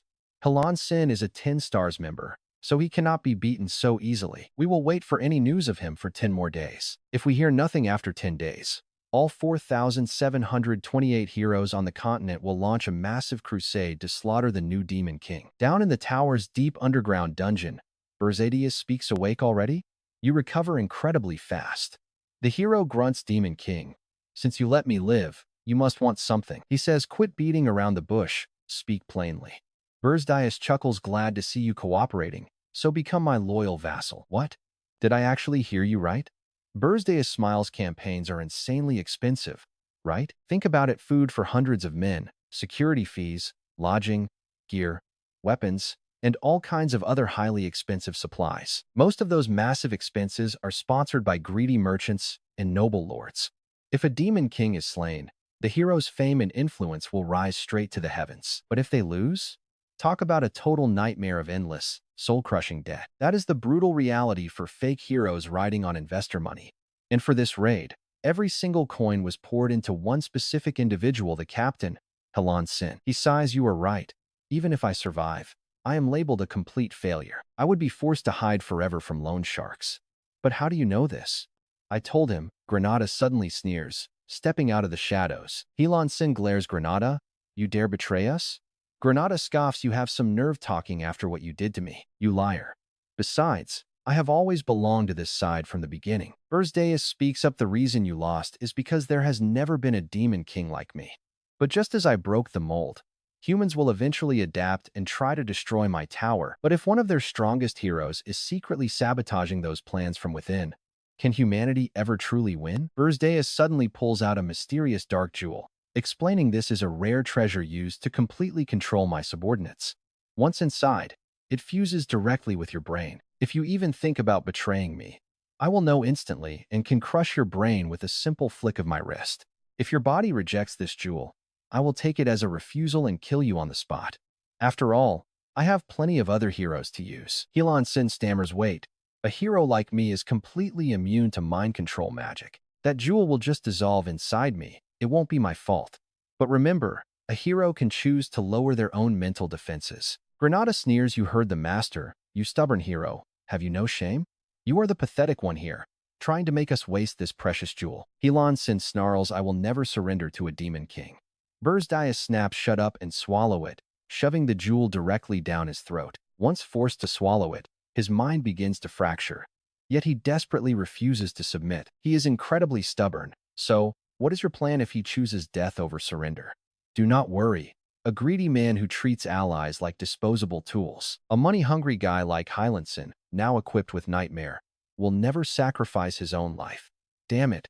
This is the Demon King vassal state. Beje Dias returns to the 5th floor once finished. Master, even if Hylandson is your vassal, that massive 100,000 gold debt heavily limits him. Plus, the mana you converted only gave us 2,000 gold, which is basically the entire annual budget for a small kingdom. How do you plan on making more cash? An announcement is coming soon. Wait, what? I am talking about the annual Demon King Summit, the Tower Alliance Conference. In my past life, I skipped it, thinking such gatherings were completely pathetic. The other Demon Kings have ruled Aren for ages, meaning they definitely hoarded mountain loads of gold. My lord, are you trading mana points for cash again? I used to think like that, but facing the hero changed my entire perspective. If we keep playing by the standard Demon King rules, we will never defeat the hero. Wait, check this out. The Tower Alliance invitation officially arrived, and Beje Dias suddenly flashes a very smug smile. Time to set off and borrow some serious gold from the senior Demon Kings. I can totally trust him. Yes, my lord. Next, Beje Dias and Gordon head to the Demon King Summit at the Tower of Lies. Inside the 13th floor, the room is packed as Beje Dias casually strolls in. It looks like I am not late at all. Did everyone really gather this early? Is everyone here plotting something behind my back? Beje Dias, Demon King of the Flame Dragon Clan. What took you so long to get here? There is Draxon, the Werewolf Beast King, and Rena Soen, the Black Flame Demon Queen. The arrogant rookie who dared insult our Demon King traditions has finally arrived. That is Uga Belvech of the Diamond Titans. Welcome. Beje Dias, says Jason Coachman, the Demon King of Lies. Are you fools seriously whining about old traditions again? Honestly, it is downright embarrassing for our Demon King titles. Sure, we know how Aren works. But a clueless rookie like you dares to stand there and lecture us about this world? With just a few words, it is easy to see right through their thoughts. Wow, look at the blatant killing intent radiating over here. Idiot, do you not realize I am the boss here? If you want to die, I will gladly end you right now. Try me if you dare. Not wanting these two hotheads to destroy his entire tower, Jason claps his hands, instantly shutting down their intense killing auras. Lord Uga, Lord Beje Dias, this meeting is meant to build unity, so please do not ruin the atmosphere. In an instant, the killing intent of two demon kings completely vanished without using magic. What kind of trick did he pull? Could his strength actually be the power of this tower? Fine. Beje Dias drops it and takes his seat. Thank you for cooperating. If it is tower power, is it similar to a mana soul? I should not make wild guesses and keep my guard up. Let us officially begin this Unity Summit. Feel free to talk openly now, as it is nothing too formal. First, I have a question for you, Beje Dias. Glaring with heavy bloodlust, he demands to know where Hylanson is currently hiding. Even under intense questioning, Beje Dias stays cool. He pauses for a moment before casually asking about Hylanson. What happened to Hylanson? Is he dead? The Beast Vice Captain and the Live Vice Captain look at each other. I had no idea he had not climbed the tower yet. Probably wandering the mountains. So do not ask me that in this 13th floor reception room. A proper Demon King tower should be easy to spot, but ours is hidden, making those rumors seem real. Your Demon King is clever. Just like Beje Dias commanded, if anyone asks about Hylanson, we play dumb. Since we are using him as a double agent, keeping this a total secret is our highest priority right now, but it is weird. I obviously know my master is making the right call, yet knowing that still does not change how crazy the Demon King I serve is. He is incredibly stubborn and never listens to a word, doing the absolute weirdest things the second you look away. At this rate, why does he not just do everything himself? Yet, somehow I feel strangely relieved. I totally get you, friend. Seriously, why are all Demon Kings like this? Sharing his pain, Gordon is practically crying tears of pure mutual understanding. He just needed comfort. Now, do you honestly expect me to believe your words? Hylanson is still nowhere to be seen, and you have not even built your tower on the mountain. Who do you think you are playing with? Where I build my tower is my business. So those pesky knights are still surrounding your tower, and yet you decided to just abandon it and come here? The miserable fate of a demon king who loses his tower. Surely you learned that back at the academy. Even as the top graduate in academy history, Beje Dias simply says he will protect his own tower. Honestly, he is getting on my nerves. That irritating demon, king of lies. Fine, if you put it that way, I will drop the subject. Do you think Grand Duke Anchain will just let this slide? Who cares what that old geezer thinks? Are you joking, Draxon? It feels like you are hiding something. Whatever. Even if you beat me to death, you lot have absolutely no way to verify the truth. Even if I can't completely erase their suspicion, it's still better than getting exposed. I can't forget my absolute top priority today, raising 100,000 gold coins. The conversation between the Demon Kings carries on, but Beje Dias doesn't actively participate. Even though they're all Demon Kings, the hierarchy is crystal clear. The Demon King of Lies is easily top tier here. I have to locate the specific Demon King I'm searching for. To pull off my plan, I'll keep observing them to gather intel. Oh, here is a juicy turn. Jenna is looking right at him. They end up meeting privately on the balcony of the 13th floor of the Tower of Lies. He asks, "What is it?" She replies, "It is no secret, but ever since the rumors started, I have wanted to chat in private." Jenna murmurs, "With me?" "Yes, I partially agree with your perspective. Is she being real?" He wonders if Sodine said something similar in his past life. She says, "Do not misunderstand. I do not despise the Demon King standards. On the contrary, I actually quite revere them, but we must apply them flexibly, especially here in Aren." She continues, "That is why I wanted to meet you. You were far easier to talk to than those fools. Now that we have met, what do you think?" He replies, "Not bad. Your appearance is better than I imagined." Jenna smiles, "Thanks for the compliment, but this is actually my personal communication channel. If you ever need advice, feel free to reach out. Just do not insult the Demon King standards in my presence. I will tolerate you for now, so do not go and get yourself killed too quickly." If he wanted to talk, Jason Cockmoon is always an option, but the Demon King of Lies is far too hard to read. Still, Jason is better than those two idiots. Beje Dias watches Jenna walk away, deep in thought. Though Jenna still doesn't fully trust him, securing Sodine's old connection is an unexpected harvest. Meanwhile, back at Beje Dias's tower, the imperial princess serves some treats, saying, "Sir Logar, please try these cookies." Logar is utterly dumbfounded, asking, "Princess, cookies? Why are there snacks inside a demon king's tower?" She proudly replies, "The demon king bought the ingredients, and I used spirit magic to bake them. A genius spirit mage is indeed on another level." She smiles, "Please enjoy." Logar grunts, "Thank you." He knows this pampered princess has never worked a day in her life. Yet now she is baking? Even if they taste terrible, he will have to pretend they are delicious. He takes a bite and freezes. Impossible. This manna is overflowing in absolutely incredible flavor. Logar groans, "I have never tasted anything like this. It is literal heaven." Princess Aren eagerly asks, "How is it?"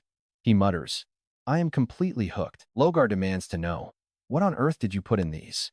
She giggles, "I just needed a little spirit herb into the dough. I am so glad you like it. Truly a masterpiece by yours truly." Logar gasps, "Why give something so precious to me? No wonder my mana is surging." She smiles, "Think of it as a welcoming gift. We will be seeing each other often." Logar nods, "True. But I wonder if Granada will like them. He will probably lose his mind even more than I did." She gasps, "Really? But does the Demon King like them?" Meanwhile, Jason Cockmound wears an unusual grin. Once Beje Dias returns, Jason asks, "Is everyone gone?" Beje Dias took quite some time to return. Only Jason remains now. Beje Dias nods, "Yes. The Unity Conference has officially wrapped up." Jason Cockmound offers, "If you are feeling lonely, would you care for another cup of tea?" Beje Dias is confused, but the Demon King of Lies suddenly gets serious, stating, "You are desperate for human currency, are you not?" Beje Dias is completely stunned, stammering, "What are you talking about?" He internally panics, wondering where the leak came from. Jason Cockmound chuckles, "Playing dumb is useless. Draxon already told me everything. Let us not waste time on pointless mind games. Let us make a deal. I will trade human gold in exchange for your demon world mana points." Beje Dias glares back at him, deeply suspicious. Beje Dias asks, "What is your angle here?" Jason Cockmound chuckles, "An angle? I have no scheme. I just want us to enjoy a mutually beneficial partnership. Wait till you see this. Bags upon bags of pure gold are delivered right to his tower." He actually secured a massive 100,000 gold coins. I must absolutely hide the origin of these funds. If Jason Cockmound ever figures out my setup, he will see right through my entire strategy. Worst case scenario, I end up as his puppet. Since I have no idea what his real angle is, I must be extremely careful. He turns the remaining prisoners into Death Knights and Dark Mages. The guy standing in the center is Amon from the Golden Moon Caravan. He orders a man to use these puppets to funnel the funds since they'll obey unconditionally.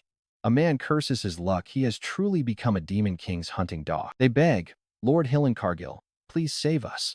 But at least the caravan members are alive, so it is not a complete disaster, and their debts can be settled. He wonders, "Can I finally go back to being a hero now?" Beje Dias smiles, "That sounds great. Let us be partners." But Hillencargill is completely baffled. Partners? Instantly, Beje Dias activates the demon seed. Hillencargill clutches his head, feeling a soul-crushing agony rip through his mind. Beje Dias coldly sneers, "Do not be foolish. We are not partners. You are my slave." The onlookers watch, feeling a quiet satisfaction. Hillencargill groans in disbelief. "A slave? I never realized you had such twisted tastes." Beje Dias scoffs, "I do not expect your loyalty anyway. Get out." But Princess Aren suddenly calls Hillencargill back. She asks, "Could you deliver this letter to my younger sister, Elena?" Hillencargill is taken aback. "Elena? The 13th Princess of Hilderon? Very well." Hillencargill groans, "But why on earth did you ally with a demon king? You are the reason I am in this mess." She replies calmly, "I have no intention of returning." Princess Aren adds, "A hero of your caliber surely must know the dark secret of our royal family." He thinks to himself that he has indeed heard whispers of the Hilderon family secret. If those rumors are true, her actions finally make perfect sense. Led by Hin Sin, the entire group finally leaves the Demon King's tower. It is not that I doubt our master, but will that self-proclaimed hero actually obey his orders? Hin Sin is not stupid enough to look down on money, even if he doesn't show it off. Instead, that typical human greed is written all over his face. He is not noble. Hin Sin is actually pretty easy to read. Honor has nothing to do with it. He just craves fame, which is why he works so hard. If we pull his strings like a hidden pawn, he will make the perfect spy. You really have studied humans quite thoroughly, Master. I cannot just sit around either. If the hero ends up destroying human society from the inside as a loyal demon subordinate, wouldn't that be pretty entertaining? Absolutely, Demon King. But right then, a sudden knock on the door draws both of their attention. Offering him some cookies, she asks if they want a taste. Beje Dias snaps back, "You have been entering my room way too easily lately. If these taste bad, you get a month in the dungeon." Taking the plate, she urges him to try it first. Human desserts are usually quite bland, but the second Beje Dias takes a bite, his eyes widen at the unique flavor. This recipe is a success. West watches him with intense anticipation, but Beje Dias is busy gripping his human-made chair with all his might. She nervously wonders if he can actually handle the taste. Beje Dias asks if she mixed spirit herbs into the dough. She compliments his sharp senses. He notes that returning her reward means she wants something special. Exactly. She wasted no time in revealing her true desire. Now, we check back in on our heroes as Hinlan Sin safely makes it down the mountain. Once they reach Han W, they immediately teleport to Hinderan. Over with Granada, things are incredibly busy. He has already set up the brand new headquarters for his Red Or mercenary group. "So you coward ran away the first chance you got and abandoned your leader?" They quickly plead with him to listen to their explanation. They argue that even legendary heroes fell in that godforsaken place. How could average mercenaries like them survive? There was simply no other choice. "So you just abandoned him?" Granada hears a voice call his name. Granada whips around. A woman steps forward, introducing herself as Kede, a fellow hero who has been looking for him. She explains that due to some unexpected issues, she could not join the main party. Yet, she came here anyway to grab this chance. Kede begs him to let her join the team. The other mercenaries chime in, revealing she paid for their drinks while he was gone. "Shut your trash mouth." Granada instantly snaps at his useless subordinate. He thanks her for the drinks but breaks the news that the expedition is already over. She is shocked to hear Hinlan Sin has already left Han W. She asks him to forgive her boldness and begs to hear the full story of how their mission failed. He does not mind sharing, but secretly remembers he can only reveal what the Demon King permitted him to say. Granada lays out the details of their journey. Hearing the truth, she curses, realizing the Demon King was never even at the top of the tower. She says there is no reason to stay here anymore, thanking him for his time while leaving behind a generous tip. With that, she walks away under his watchful gaze. He silently notes that such a naive rookie hero is highly likely to end up getting stabbed in some dark alley. Trouble brews in the shadows. As Kede leaves, several suspicious figures quickly begin tailing her. Granada spots them from his seat. After a brief internal struggle, curiosity gets the better of him and he decides to follow. Down a pitch-black alleyway, Kede suddenly finds herself surrounded. They address her as Lady and demand she return to her waiting fiancé. She refuses, declaring she will live as a hero. He notices these heavily armored men move with absolutely silent footsteps. Wait, this rookie hero is actually a runaway princess. He decides to let them settle their family drama, but right then, a cold blade is pressed against his own neck. A voice demands to know who he is and why he is spying with suspicious magic. That tracking device belongs to the Demon King. If caught, his cover is completely blown. The guard accuses him of being a foreign spy and threatens to end his life. Granada panics, silently begging the Demon King for help in this massive mess. Time to run. Granada desperately flees from the deadly pursuers. The relentless knights chase him through the streets. Granada runs like crazy, desperate to keep his identity hidden from his pursuers. They scream about assassins, urging the princess to step back. Granada realizes that as the only elf in Horton, using magic will instantly expose him. Yet, if he refuses to use it, how can he possibly escape? The knights tell the princess to stay back while they handle the spy. She insists she is a knight too. Granada realizes he has no choice but to unleash his hidden elven powers. Right as a deadly sword is about to strike him down, a massive surge of magic blocks the incoming blade. The Demon King casually teases him for slacking off. Granada cries out, "Look at the state I am in. How is this slacking?" Sighing, the Demon King tells him those tiny scratches will easily heal with some simple ointment. The knights panic, screaming that the Demon King is here to kidnap the princess. She urges them to ignore her, shouting that this is their chance to capture him. "Princess, I had no idea about that, so stop lying to me. Besides, why is the Demon King even here?" "Yes, Lord Demon King, what exactly are you doing here?" "I am just running errands. It is a total coincidence, so do not trick me. Flashback to a few moments ago, yes. What did you need? I needed some Shinian powder. Shinian powder? Is that the stuff used to sign contracts with spirits? Yes. Several hundred years ago, a Xinyin submitted to the human kingdom. The king ordered her to create a brand new additive so that humans could form contracts with spirits much more easily. And so, Xinyin powder was born. But with your incredible talent, why do you even need this stuff? You praise me too much. As you know, there is almost no Ava inside the tower. So, without the Xinyin powder, my spirit would just. Are you planning to contract a new spirit? A high-level one is definitely possible.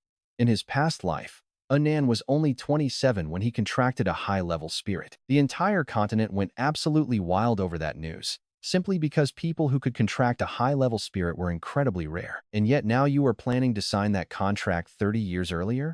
Well, I was hoping to surprise you. How did you know leaving the palace to live in this tower for months would change your mind? Well, if the tower's power increases, then that is fine. Enjoy your meal. I am off now.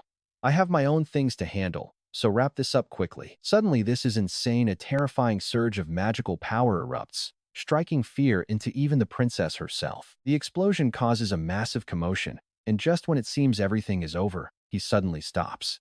Is this what a knight is like? No, she is a princess. A knight's light holds the power to destroy demons, making them the ultimate natural enemy of the Demon King. The place I belong is not some suffocating palace, but this battlefield. Ultimate sword technique Crescent. Moon Pierce. Crescent Moon, a peak sword technique that fires a flash of light to slice foes in half, taught only to the palace's strongest swordsmen. This is the supreme honor. For a low-ranking princess like me, being sold off to some foreign king is expected, but hopefully it is not to that creepy old pervert. How could I ever marry an old man like that? That is why I begged the royal sword instructor to train me day and night until I bled, just to be recognized as a knight instead of a princess. If I can capture the Demon King here, I will finally be recognized as a true knight. Then I can escape my father's orders and choose my own husband. However, that ultimate move is easily caught by Beje Dias, who remarks that her sword energy is pretty decent. He easily crushes it to pieces with his bare hand, leaving her too shocked to say a word. Knights do not die that easily, do they? Beje Dias does not want to drag this out any longer, so he unleashes his true power. Only now does she realize her reckless mistake. Is this the Demon King? Well, as a princess and a knight, you will be pretty useful, he says. The princess now intends to run away, while her soldiers do their absolute best to protect her. Princess, it is dangerous. But Beje Dias's terrifying power blasts down, wiping out the entire town. What is this explosion? I can sense demonic energy, so this must be a demon attack. A clash in Horton W? Look, some people are injured over there. Where is the enemy? The knights are already down. Hey, are you all right? Call a healer mage immediately. What were the guards doing to let this happen? The princess was captured by the Demon King. What? Is there a Demon King too? Hey, wake up. Do not close your eyes like that. Black flames? Is that the Demon King? Back at Demon King Beje Dias's tower, the 9th princess has been locked up in the deep dungeon. Is this a Xinyin? No, she is a princess. 9th Princess Ca Aspen will be living with you on the 4th floor from now on. She is slightly injured, so make sure to heal her. If you raise her well, she will be quite useful. Yes, but why did you suddenly kidnap another princess? I just picked her up on the way. To get magic points, I need to periodically kidnap a princess or a prince. Magic points? Well, magic points are— oh wait, why did I just reveal my secret to a prisoner like that? Did she seriously trap me? Never mind. It is nothing. I will go get the Xinyin powder now. Damn it. Have I gotten too friendly because we interact so much? I need to get a grip. The princess is just a prisoner. After that, news of the Jespin Empire's 9th princess being kidnapped at Horton W spreads across the continent like wildfire. At the Night Order's headquarters, Hiren Sin, can you swear that there is absolutely no lie in your words? Yes, it is shameful, but I could not find the tower. I will take full responsibility for this failure. No need to worry. If we blame knights for failures, who will dare to fight in the future? Thank you for saying that. Meanwhile, right after the knights retreated, the Demon King kidnapped Jespin's 9th princess. Jespin is demanding we dispatch the knights. But I want to hear your opinion, since you are the one who faced him. My sincere apologies to the 9th princess. But even I could not find the tower. Rather than rushing to send knights now when the Demon King is highly alert, It will be much easier to eliminate him later. A demon king who is so confident in his strength would not hide his tower. That makes sense. Though unusual, if he is just a cowardly, weak demon king, he is no threat. I agree too. This demon king seems very weak. So let us go with Hiren Sin's advice. Meanwhile, in another corner, there is someone who has been totally silent this entire time. So we postpone the general offensive until we locate the tower. We can always attack later. Demon King, is this what you really want? Are you really using my reputation to hold back the Night Order like this? I have bought you some time already, but the rest is completely up to you. That is the full report from Hiren Sin. All right. Keep monitoring them closely. I had no idea the Night Order was preparing an all-out attack. So recruiting Hiren Sin was a pretty genius move that saved my life. Outside the tower, we already have Hiren Sin and Granada on the move. I can easily use these two to delay the knights. With the new princess kidnapped, I will gather mana points bit by bit. If I combine this with Manny's orb, I can unlock incredible power. WF is remodeling the tower to make the first floor even more solid, while crew is busy expanding our territory. Once the princess signs a contract with a high-ranking spirit, we will have an unstoppable fortress that those knights will never dare to touch. Only then can we step outside and launch our real, absolute revenge. Revenge against those bastard knights who killed me. But first, I need some Sheenian powder. I must head to Amur, a magic tech city crawling with elite mages and powerful knights. Is there any way to swipe it undetected? Let us find out. The scene shifts to the magic kingdom of Am. Inside a tiny shop tucked away in a corner of the trade market, owned by John. Sitting behind his counter, John reads the newspaper and mutters, "What on earth is the Hero League even doing?" Suddenly, the shop door bursts open, making the entry bell ring out. As soon as he sees him step inside, the shopkeeper cheerfully calls out, "Welcome, valued customer. Are you looking for any item in particular?" He coldly answers with one word, "Bosun."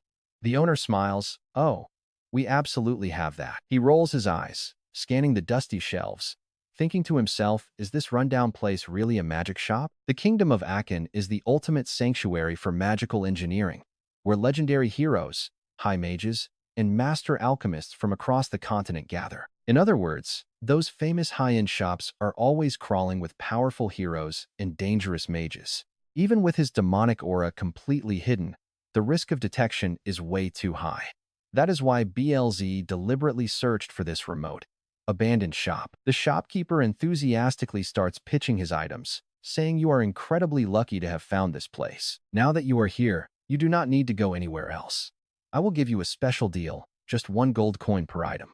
Incredibly cheap. Ignoring the man's wild excitement, BLZ remains completely calm, telling the shopkeeper to stop shouting. Besides, that price is still far too expensive.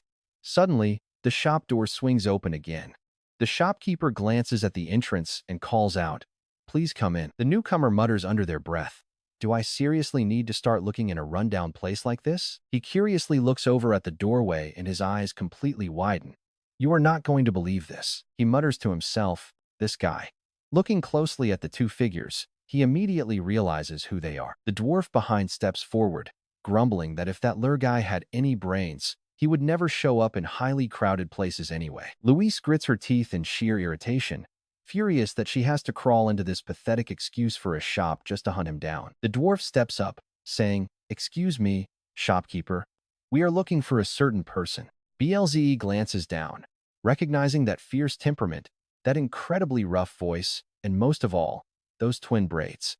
She is without a doubt the real Louise Verfish. She probably does not recognize him since he was wearing a powerful magic item during their last clash. The shopkeeper smiles warmly, saying, "Ah, so you are looking for someone?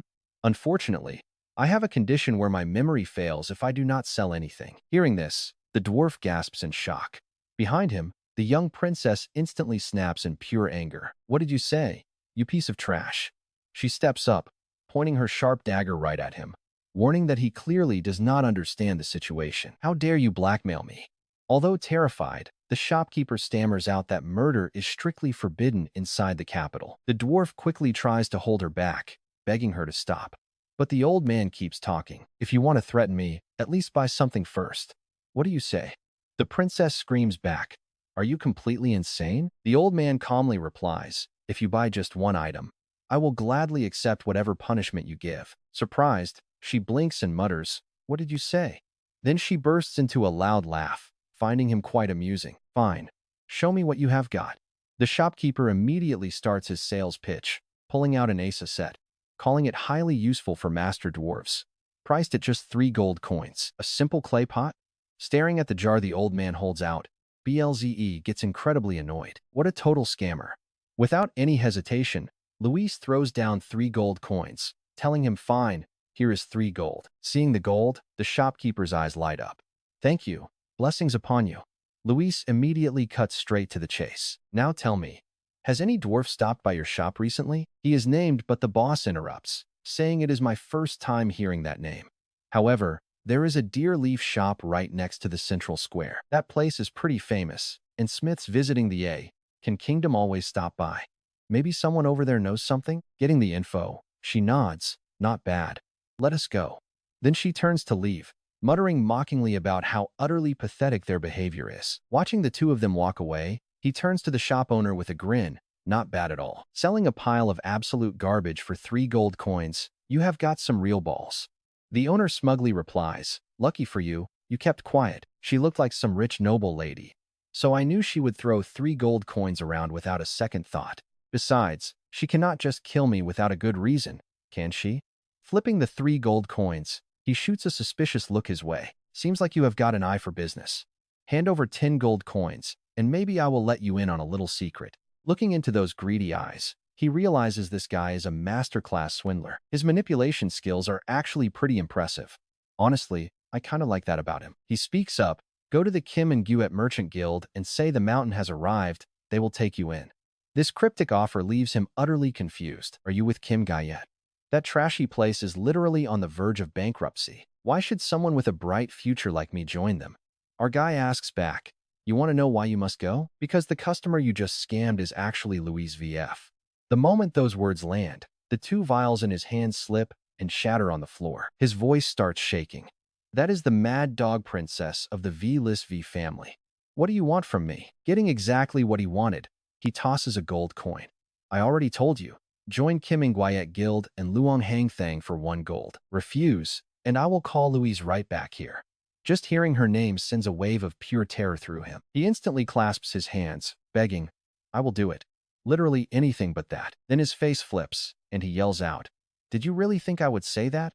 Who do you think you were trying to fool? Keep dreaming and get out. Go ahead and call her if you want. Mad dog or not, there is no way she is coming to this middle of nowhere." He says nothing, turning on his heel. "Suit yourself." The second he leaves, the furious figure of third uncle appears right in front of the shopkeeper, completely freezing him in fear. Screams immediately echo from inside the shop. Meanwhile, our guy exits a different store as the owner calls out, "Thanks, come again." Clutching his last remaining bottle, he grinds his teeth.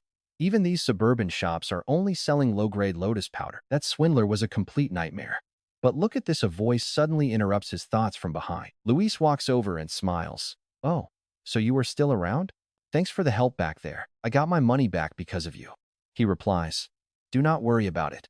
What did you do to that bastard?" She fumes. "It is a shame we are in public, so I could only give him a tiny lesson instead of ripping his black heart out." Right next to her, the dwarf companion is sobbing in absolute terror. Who would have guessed this little princess had such a terrifying side? Even our guy is slightly taken aback by her crazy mood swings. "Wait, did she just mention a heart?" He pauses, then asks, "Did you say you were looking for someone named Lur? Is he a blacksmith?" She gasps in complete shock. "Wait, you actually know him? Where is he?" Reaching into his coat, he pulls out an emblem, asking, "Is this token related to him?" Seeing the item in his palm, the old dwarf instantly jumps in shock. That necklace is actually one of Lur's earliest works. Our guy spins a tale, explaining he ran into him in a rainforest 2 months ago. Since he was starving, I decided to share some of my food with him. He gave me this necklace to say thanks, and since it looked like the work of a master, I kept it.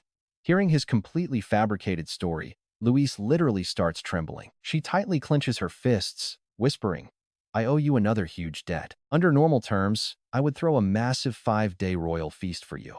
But look at her intense face right now. He silently begs her to control her emotions. She quickly hands over an official-looking badge, explaining, "We must catch him before he leaves, so keep this with you.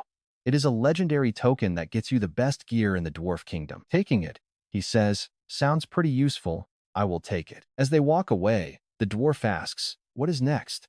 She replies, "I will contact my father and call in the royal guards. This time, there is no way I am letting him slip away." Watching them walk away, he thinks to himself, "Her heart?" After regressing, I was so busy avoiding the devil's path that I completely forgot about this crucial detail. Before the regression, around this exact period, Dragson Dodot found and absorbed the heart of a spirit beast, gaining overwhelming power from it. That is the exact thing I truly desire more than anything. As the new Demon King, dimensional interference still limits me. Facing Louise W. head-on is a bad idea, especially since he is armed to the teeth with high-tier gear. To get revenge on the heroes and survive in this dimension, I ultimately need to increase my own strength.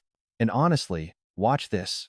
I will send Louise W. to Omer's, right where the Beast Tower stands. A war will break out between that mad dog Louise W. and the Beast King Dragson Dodot. While they tear each other apart, I will seize the demonic beast heart. After merging with the mana illusion, the tower unlocked two brand new functions: remote control of the tower and item transfer. He issues a direct order. "Godin, something has come up. So, I am leaving the tower in your hands for a while." Godin bows deeply, with a serious, devoted expression. "Understood, my demon lord. Please leave everything to me." He shifts his focus to a floating blue interface and selects a glowing green item marked as a premium grade product. It is level 10 Sential powder with a delivery fee of 1,000 points. Send this powder to the princess. As the scene shifts to her, holding the glittering Sential bottle, her eyes open wide with excitement. "Is this a premium item?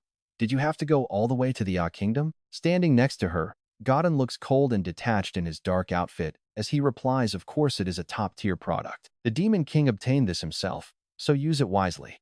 These are the essential ingredients needed to form a contract with a high-ranking spirit." Meanwhile, on the fourth floor, the atmosphere is incredibly bleak and cold. Inside a stone cell, Godin maintains a solemn expression while training her in swordsmanship so she can unleash her full power. "I will personally test her once I return." Amidst a swirling vortex of green leaves, she trains hard alongside Godin, her face twisted in pure determination as she shouts, "I will make you regret training me." Godin quickly fires back with a confident smirk. "Try beating me just once before talking like that. Now, let us order a Hellforge with a massive delivery fee of 10,000 points." He orders the Hellforge to be installed on the first floor, telling Lur to renovate the area further. Deep inside, the dwarf Lur stands before a massive glowing red machine. His eyes shake with pure excitement as steam hisses from the pipes, making him shout out in absolute, overwhelming joy. "Good heavens, what on earth is this? I have never seen a furnace like this before. How does it even operate? And what is this cooling system? It literally looks like a living creature. We must thank the Demon Lord for his incredible generosity." "Yes, absolutely. I will craft only the best gear for our Lord." After that, our main character shifts his focus to check on his military forces. "How are the orcs doing?"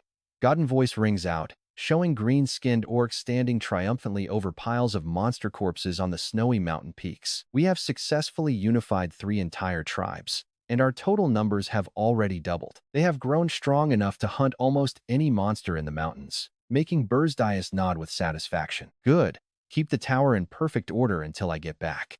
Godin appears on screen to reply, "Yes, my lord. I will not let you down." Whoosh. The scene shifts to a human city as he lands, his black cloak fluttering behind him.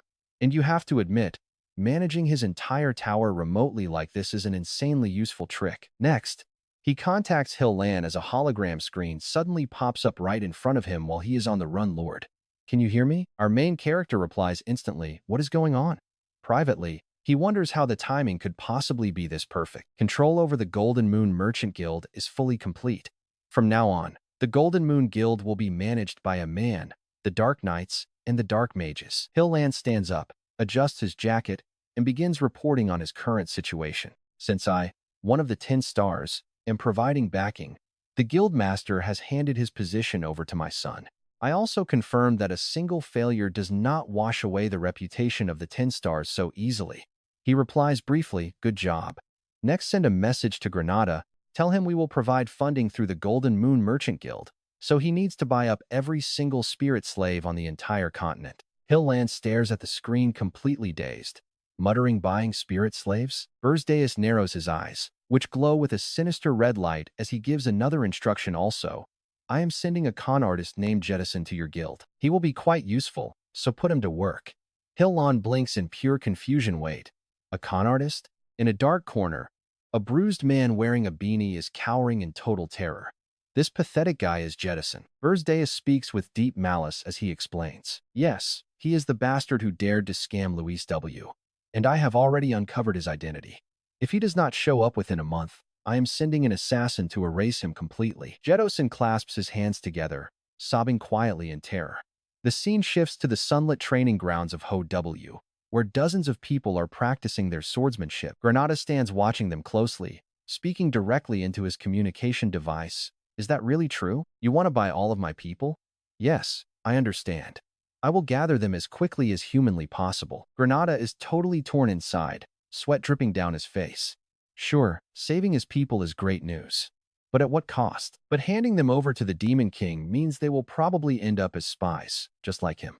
Did the Demon King actually plan this whole setup from the start? Still, compared to living as human slaves and dying miserable deaths, serving under the Demon King is actually a way better deal. Nearby, the green-haired guy complains, asking why they even have to learn the sword techniques of the elf tribe. He swings his sword uselessly, muttering that he has no clue what that old geezer wants them to achieve with this.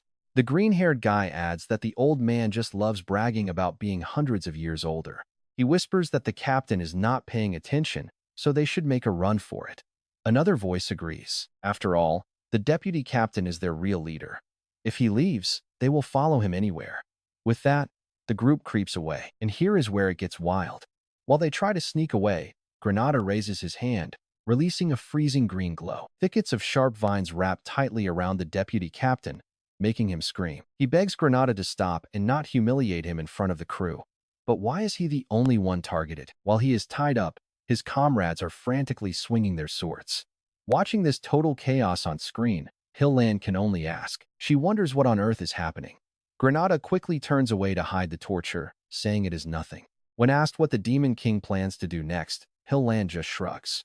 Who knows, but she thinks he mentioned hunting for treasure. Granada repeats the word, completely confused. Treasure?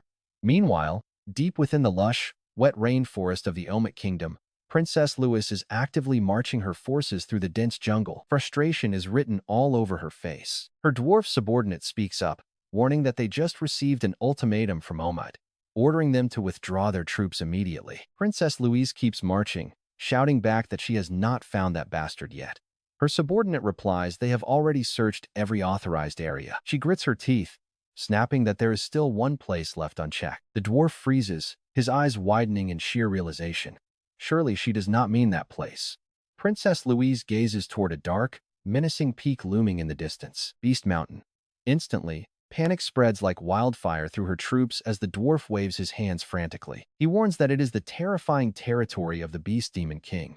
But Princess Louise just smirked, a crazed look of absolute confidence on her face. She scoffs, saying they would not dare to touch her anyway. If they harm dwarf royalty, they will face war with every single nation that fights using weapons crafted by the dwarf race. 200 years ago, someone messed with a dwarf prince, and a demon king was completely dethroned in a single, devastating campaign. With that history, they will not dare act rashly against us. But the terrified dwarf still argues that LR might not even be hiding here. That guy could have easily tricked them. Her eyes flare up. LR could be right here, and this is an order. If they disobey, she will take their heads first. The dwarf can only submit. He mutters his agreement. Meanwhile, at the top of the tower, a frantic scout roars out to the Demon King that they have huge trouble. Princess Louise of the Dwarf Kingdom is heading straight for the Beast Mountain area. Hearing this, Dronzo growls in sheer confusion. Why is that crazy princess suddenly coming here? His mind starts spinning with heavy paranoia. Did she somehow discover the heart of the summoning beast and come to steal it? No. Security should have been completely watertight. Pure magic energy lies dormant deep inside the volcano's core. It is a mysterious power he wouldn't trade for 10,000 elf flowers. Once he absorbs that sleeping energy, he will finally possess the ultimate strength. You can see why he's panicking right now. With the excavation in its final phase, Dronzo furiously orders his minions to block the princess. But under no circumstances should they kill her or even let her get seriously injured in the process. His catgirl subordinate looks extremely nervous, sweat dripping from her forehead. She stammers that the task will be pretty difficult, Dronzo glares down at her. What did she just say? Back in the forest, the dwarf expedition is suddenly blocked by a muscular man with long, wavy hair, wearing a golden crown and a red cloak. He grins with pure malice. Do you want to die? Princess Louise of the Dwarf Kingdom. This area is the Demon King's territory and strictly forbidden. This arrogant speaker is Mac, the second prince of Omat. He chuckles as he looks down at her, asking if the palace already warned them about the danger of getting slaughtered by demons. Princess Louise glares right back at him, completely unimpressed. She snaps that they cannot touch her anyway, demanding he step aside, because she won't leave without LR. Mac wags his finger mockingly, calling dwarves incredibly stupid. His face darkens, his smile twisting into something truly sinister as he starts laying out his actual master plan. During the Great War, 200 years ago, the nearby Jespin Kingdom made an absolute fortune selling weapons and war supplies to the heroes. As a result, the Jaspin Kingdom used those massive profits as fuel to grow into a powerful empire. If you all die here by the hands of the Demon King's subordinates, won't history just repeat itself all over again? Hearing this about the Omet Kingdom, Louise stands completely stunned. As the realization hits her, Louise's pupils dilate. But that greedy bastard's eyes widen with intense bloodlust as he yells, "Now it is our turn to make a fortune. Kill every last one of them for the prosperity of the Omet Kingdom."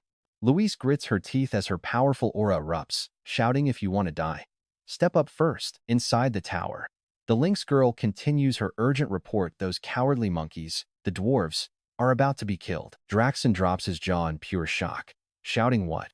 No, we have to stop this. Those Omet bastards are planning to murder Louise and frame us. If that actually happens, it will trigger an all-out war just like the one 200 years ago. Send our beasts and demons immediately to stop them, and make absolutely sure to save the dwarf princess at all costs." The forest turns into a chaotic war zone, blood spraying everywhere as steel clashes with claws, and the dwarves keep falling. A muscular Omet warrior swings his dual blades through the air, forcing the retreating dwarves to huddle tightly behind their shields. "Princess, the terrain heavily favors them, and we cannot win a head-on clash. We will clear a path, so please escape." Trapped behind the shield wall, Louise snaps back in frustration. "This is so annoying. I will just wipe them out myself." Hearing this, her guard desperately begs her to stay calm. Seeing them huddle, Macomet laughs, raising his glowing green spear and mocking how pathetic they look. Hiding behind that weak defense, he yells, "I am going to end you all with this single strike." Massive green energy swirls around his weapon as he readies the throw, screaming for them to die. But wait, right at that split second, a dark purple aura explodes, and a familiar gloved hand appears, leaving Mac utterly speechless. Is this demonic energy? Have the Beast Demon King's subordinates arrived? No, this is an unidentified, mysterious beast demon. The main character's eyes glow with a terrifying light as he glares directly at him, declaring, "You will die here today." The forest air grows thick with suffocating tension from the dark magic. Swirling purple flames erupt across the battlefield, casting eerie, ghostly shadows over the faces of the terrified warriors. Standing his ground, Prince Mac holds his spear raised high, his eyes wide with a mix of terror and desperate determination as he stares at our main character floating in his cloak. "You are just disguised as an invader," Mac growls, his face twisting into a furious battle cry. He is a high-ranking demon. "Kill the princess immediately, and I will take care of this monster myself." His soldiers quickly rally behind the prince, raising their weapons in a unified roar. But suddenly, the dwarf princess's voice echoes right through the chaotic battlefield. Louise swings her massive axe coated in a brilliant golden aura, brushing off the Omet soldiers' strikes with terrifying, effortless ease. Still struggling on the ground, Mac looks up and spots her, his eyes bulging in absolute disbelief. He screams out, "How dare you turn your back on me? Right in front of my face?" Watching her movements, sweat drips down his forehead as he realizes her sheer physical power, wondering how on earth a dwarf could be this insanely fast. But Mac has no time to focus on Louise, as the suffocating purple energy wraps around him like heavy iron chains, leaving him pale and sweating. He realizes he must deal with this crazy princess first, but then he glances at the other guy. Did he just bind me with demonic energy? Damn it, how is he doing this so easily? Meanwhile, Louise has completely lost her mind. Trails of golden fire follow her massive axe as she absolutely guts the surrounding troops, her eyes burning with a wild, furious rage. Landing on the ground, she wonders where the demon clan is. Suddenly, his dark demonic power vanishes completely, leaving the Omet soldiers looking around in total confusion. One soldier yells out, "How dare a lowly dwarf attack our prince?" Kill him now. Louise bares her teeth, swinging her axe with sheer destructive force as she roars back at them. Since you attacked me first, I will gladly send you all to serve your prince in the afterlife. Sensing the danger, the heavy armored dwarf army quickly forms a tight shield wall behind her. Bracing themselves, they shout out the order, protect the princess, and do not let those bastards get anywhere near her. The loyal dwarf soldiers shout back, ready to fight to the death. High above the ongoing slaughter, hidden deep within the thick branches of a giant ancient tree, our main character stands completely unbothered. The flashes from the explosions illuminate his sharp features as he calmly watches the fiery dwarf princess absolutely demolish the enemy troops. A satisfied smirk plays on his lips as he turns away from the chaotic battlefield, murmuring to himself with absolute, cunning calculation. It looks like you will not be dying so easily, Louise. In that case, make sure to take the bait. Now, let's rewind the clock 5 minutes to see how this wild situation actually started. Suddenly alarmed, he senses an overwhelming power and realizes it is the aura of a demon king. Beside him, the lynx adds this dark energy belongs to another demon king. Draxen is racing against time to analyze the magic symbol, his fangs bared in a vicious snarl. Yeah, he realizes, that is definitely not my underling. Another demon king has sent an intruder into my territory. This high-level energy is a bad sign. It is likely a high-ranking demon. He pieces all the clues together, his expression turning dark as he realizes that right when Princess Louise and the Omis Prince were fighting, another demon had invaded. The timing is too perfect. Leaping from his tower into the dense forest, he quickly interrogates his underling, demanding to know what happened to Princess Louise. What happened to her? And the invading demon? His subordinate answers right away. My lord. His servant apologizes. Princess Louise was surrounded by the Omis army when we arrived. Draxen stares in shock. What? No way. Could the exact same attack from 200 years ago be repeating itself? But get this is no ordinary demon invasion. It is a brutal battlefield completely dominated by a single, raging force as Princess Louise spins around like a golden whirlwind of death. Her axe slices cleanly through both flesh and heavy armor, spraying blood all over the grass. The dwarven soldiers watch in pure horror, begging Princess Louise to stop because this has turned into a total massacre. Draxen's wolf pack turns back to him, whimpering in defeat. Princess Louise handled everything herself, so they apologized that they could not rescue her. Utterly baffled and furious, Draxen roars at his 7 wolves to stop confusing him. He hits each subordinate hard, leaving 3 of them crying on the spot. Wait, they whine. Why did we get beaten too? A larger wolf steps forward to deliver the final, crushing blow. The second Prince of Omis has been slaughtered by Princess Louise. Draxen stands frozen, staring at the cowering survivors of Omis as his mind races through all the heavy political consequences. He glares at them, his thoughts in turmoil. If I kill them, they will blame me for the prince's death. That damn Princess Louise. This is a chance to harvest demon energy, but the heavy political baggage of this kidnap and murder is just not worth it. Even though Omis is a small country, it will be a major pain if they go crazy over their prince's death. Making a quick tactical decision, he orders his 7 wolves to let them go. Those blind fools need to report the truth. I will not get falsely accused. The wolf pack bows in agreement. Draxen then shifts his focus back to the original threat, his crimson eyes scanning the forest edge. Have you found the demon that entered my territory yet? He demands. His wolves exchange anxious looks before one admits that they have not found him either. Draxen's anger boils over instantly. Why do you not use those tiny shrimp brains and your useless noses? He snaps. The wolves cower, begging him for forgiveness. His fury slowly cools into focus. He realizes that if the intruder is a high-ranking demon skilled at hiding, of course they would fail. It looks like it is time to use this, he says. Dark shadow swirls around Draxen as he activates his signature skill to maximize his sensory perception. This specialized technique pushes his senses to the limit by channeling demonic energy directly into his sensory organs. With this ability, even the faintest traces of stealth magic are fully exposed. His vision shifts, revealing a blurry red trail slicing through the air, and his eyes lock onto it. I see it. He whispers. That demon's trail leads straight toward Princess Louise, aiming to kill her. Tracing the path, he looks past the forest canopy directly toward a massive, smoking volcano. Confusion washes over him, and he demands to know where Princess Louise went. The wolves point, saying she went that way. And here is where it gets crazy. The horrifying truth suddenly clicks, and Draxen blasts forward at incredible speed, tearing through the trees while cursing that bastard demon king. This is a complete setup. As Draxen sprints, he pieces together the mastermind's plan involving Princess Louise and the Omus Prince. Even that demonic energy signature from before was just a decoy to lure me away from the volcano. That high-ranking demon was a distraction. The true target of the enemy demon king who sent him is the ancient heart of the sacred beast, deep inside this volcano. Suffocating heat fills the air. Spreading his wings, Beje Dias's inner thoughts echo clearly in his head. This is definitely no ordinary lava. The sheer energy of the sacred beast's heart radiates all the way up to this point. No matter how strong Draxen is, jumping straight down here is suicide. That is why they are secretly building a system to drain the lava. But I do not care. The legendary scales of the black fire dragon let me move freely even inside molten lava. Suddenly, a massive, multi-eyed tiger demon leaps out, throwing a heavy punch at him. Beje Dias does not even flinch, casually dodging aside with a look of calm amusement. Oh, he muses. A low-level demon that can actually sense my presence from this distance? The tiger's eyes widen in sudden, raw terror as it registers his overwhelming power. Smiling wickedly, the demon king easily catches the giant beast. Time to go, Beje Dias says as the tiger struggles frantically, begging to be let go.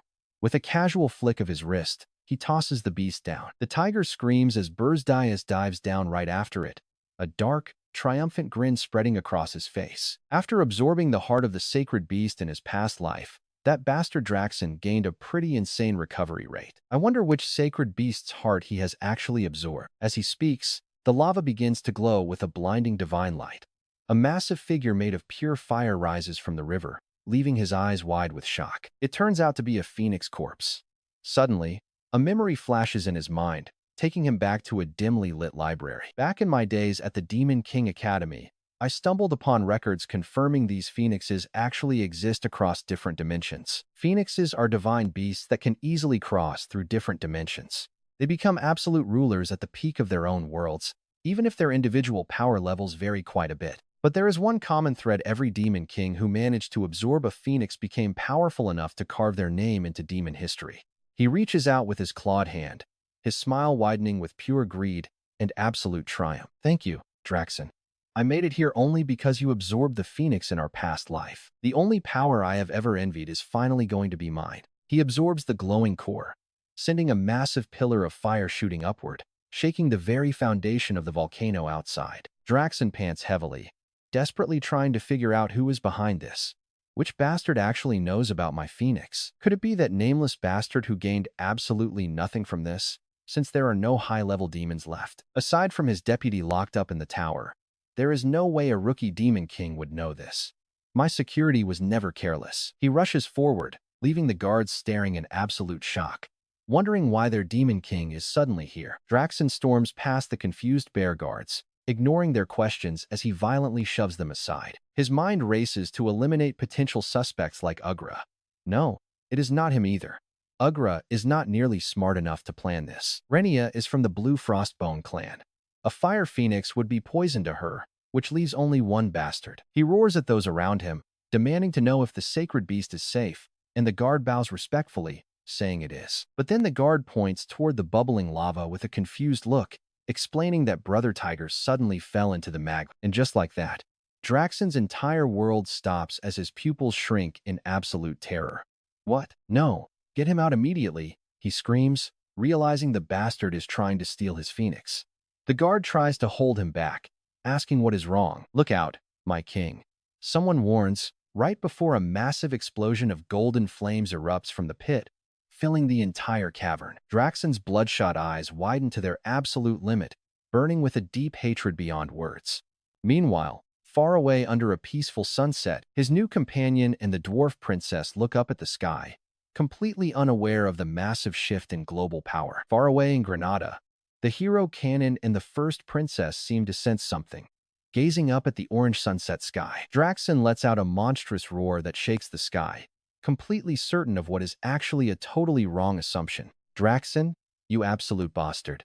With a heavy thud, the massive, glowing heart of the phantom beast beats wildly with crimson lightning, blasting a surge of raw energy into the air. Now look at this unexpected twist. Beje Dias wakes up with bright red hair on the damp ground of a sun-drenched rainforest. Opening his eyes to a lush green canopy, He sits up and mutters in total confusion, wondering where on earth he is. Who am I? He wonders. He had planned to store the phoenix corpse in his inventory and return to the tower, but the beast's magical energy absorbed into his body before he could even react. I must have been blown far away by that massive volcanic explosion. Looking down, his red hair falls over his eyes as forest animals, drawn to the pure life energy radiating from his core, boldly snuggle up to him. He scowls in disbelief, wondering why wild animals are clinging to a demon king. Why are these wild beasts clinging to me? He mutters. Sitting barefoot in the quiet forest surrounded by woodland creatures, he glares at them and coldly orders them to scram. But the animals do not budge. Instead, he feels an unusual warmth in his chest, a sensation completely foreign to his demonic nature, making him feel like he is no longer himself. Wondering what this bizarre feeling is, he leans over a crystal-clear stream to stare at his reflection in the rippling water. His eyes widen in absolute shock. What on earth is this?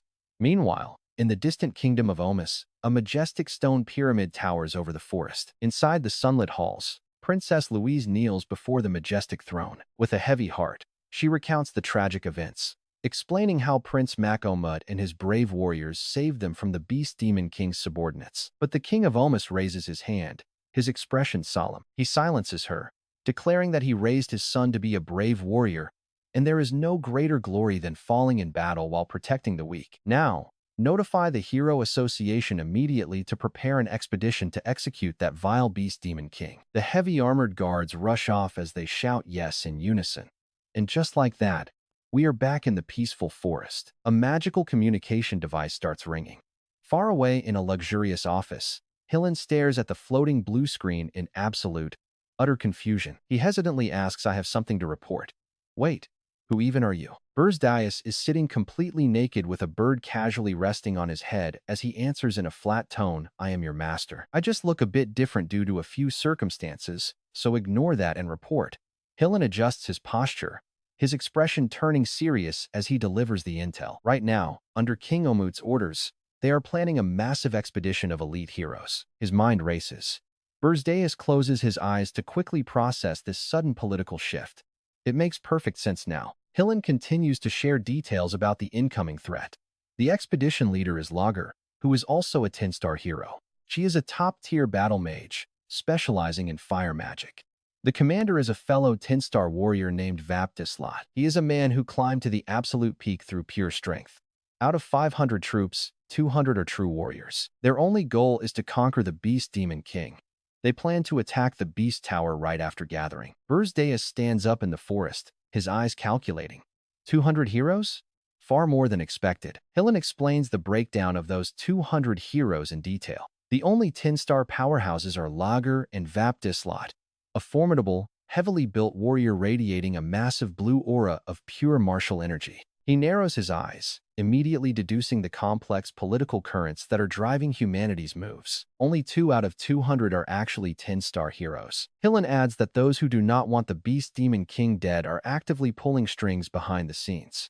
Beje Dias freezes, his eyes wide with confusion as he asks humans actually do not want him dead. I get it now. To humans, the Demon King's tower is basically a gold mine overflowing with endless treasures. Even the corpses of demons serve as valuable crafting materials for magical items, trading for insanely high prices. In other words, for those who rely on the Beast Tower as their main income source, its collapse is the last thing they want. Talk about a tangled web of greed. Even in a simple matter, human society is pretty complicated. Looking at the screen, he issues a bold new order. All right, you will join this expedition too, and I will share the Beast Demon King's weakness with you. However, you must be the one to deliver the final blow and absorb his powers. If you are known as the hero who took down 2 Demon Kings, earning humanity's trust will be a breeze. Hillen laughs nervously, sweat dripping down his forehead. Haha, I am incredibly grateful, but are you sure about letting me get this powerful? Beje Dias stares right through the screen, his dark, haunting gaze locked onto him. Do you honestly think you can oppose me just by absorbing 2 Demon Kings? Hillen gulps, forcing a submissive, strained smile. Haha, leave it to me. The call ends, and Beje Dias starts walking through the quiet forest, muttering to himself that it is time to head back. Another blue screen pops up. He answers casually, go ahead, Gordon. Gordon's frantic, panicked voice rings out. My lord, about the Beast Tower. Wait, who is this? Beje Dias responds in irritation, yes, it is me, the Demon King. On the screen, Gordon is totally dumbfounded by his master's brand new look. My lord, why on earth do you look like this? He sighs, annoyed by the constant questioning and sheer lack of focus. Still with this? I already told you to report. Gordon quickly composes himself to deliver the urgent news. Right, yes. The Beast Tower has ordered an emergency gathering of all Demon Kings. Wait, is this actually happening? Beje Dias's eyes widen as the urgent message sinks in. At the ominous entrance of the Beast Tower, lightning cracks as a magic portal tears open space. The Frost Demon King and Uga step out, looming over the dark, desolate land. The demon complains loudly, what is going on here? Draxon scans the surroundings, silently thinking that this place always smells horrible. He growls, his eyes glowing red with intense suspicion. First, head up and wait for me. I will join you soon. Uga merely grunts in agreement. He bares his fearsome fangs, his mind racing with paranoia as he waits. Beje Dias, and Jason are all running late. Do you guys seriously need this much time to prepare? Beje Dias. If you show up late, you are going straight onto the suspect list. Back in Ohm, Beje Dias realizes the deadly trap he has stumbled into. He launches himself into the air with explosive force, shattering the ground and sending shockwaves through the dense forest. Soaring high above the tree canopy, sheer panic begins to take hold. I let my guard down, and now time is running out. Gordon's voice crackles through the communicator, offering a sensible solution. Since you are so far away, my lord, why not just use a teleportation portal to reach the Beast Tower? Beje Dias grits his teeth, feeling the fierce wind tear at his clothes. No, I cannot do that. Gordon is baffled. Wait, are you actively flying there right now? Beje Dias answers frantically as he streaks through the sky, yes, I will be there soon. Walking there without a portal will definitely raise some eyebrows. But then, showing up late is going to make everyone pretty suspicious too. First, we need to head back to my tower, grab Gordon and the teleportation device, and jump straight to the Beast Tower. Beje Dias pushes his body to its absolute limits, tearing through the sky like a bullet. But at this rate, he will still arrive tens of minutes late. Faster, go faster. He thinks if I do not pick up the pace. Violet lightning erupts violently around his chest. The giant heart of the phoenix beats wildly, reacting to his sheer desperation. Suddenly, massive wings made of pure golden fire burst brilliantly from his back. He surges forward like a raging meteor, leaving a trail of blazing feathers scattered across the sky. He looks back at the flaming wings in total disbelief. Could these be the wings of the phoenix? Does that mean it is somehow still alive inside my heart? So that explains the monsters earlier. Suddenly, his speed becomes impossible, turning him into a blinding blur of golden light and howling wind. Squeezing his eyes shut, his face twists from the massive G-force and searing heat. Wait, guys, he is moving way too fast. Boom! A massive explosion of snow and ice marks his brutal landing in the frozen lands of the north. He slides violently across the icy wasteland of his own tower. Steam rises from his overheated body as he sits up, clutching his head in absolute agony and confusion. I got here instantly, he groans. But I just cannot control this power yet. He must be careful until he fully tames the phoenix. Standing up, the fiery wings fade into a dull black, and his hair immediately darkens back to its original shade. Stepping decisively toward the massive iron gates of his tower, he calls out into the freezing air. Gordon, is everything ready?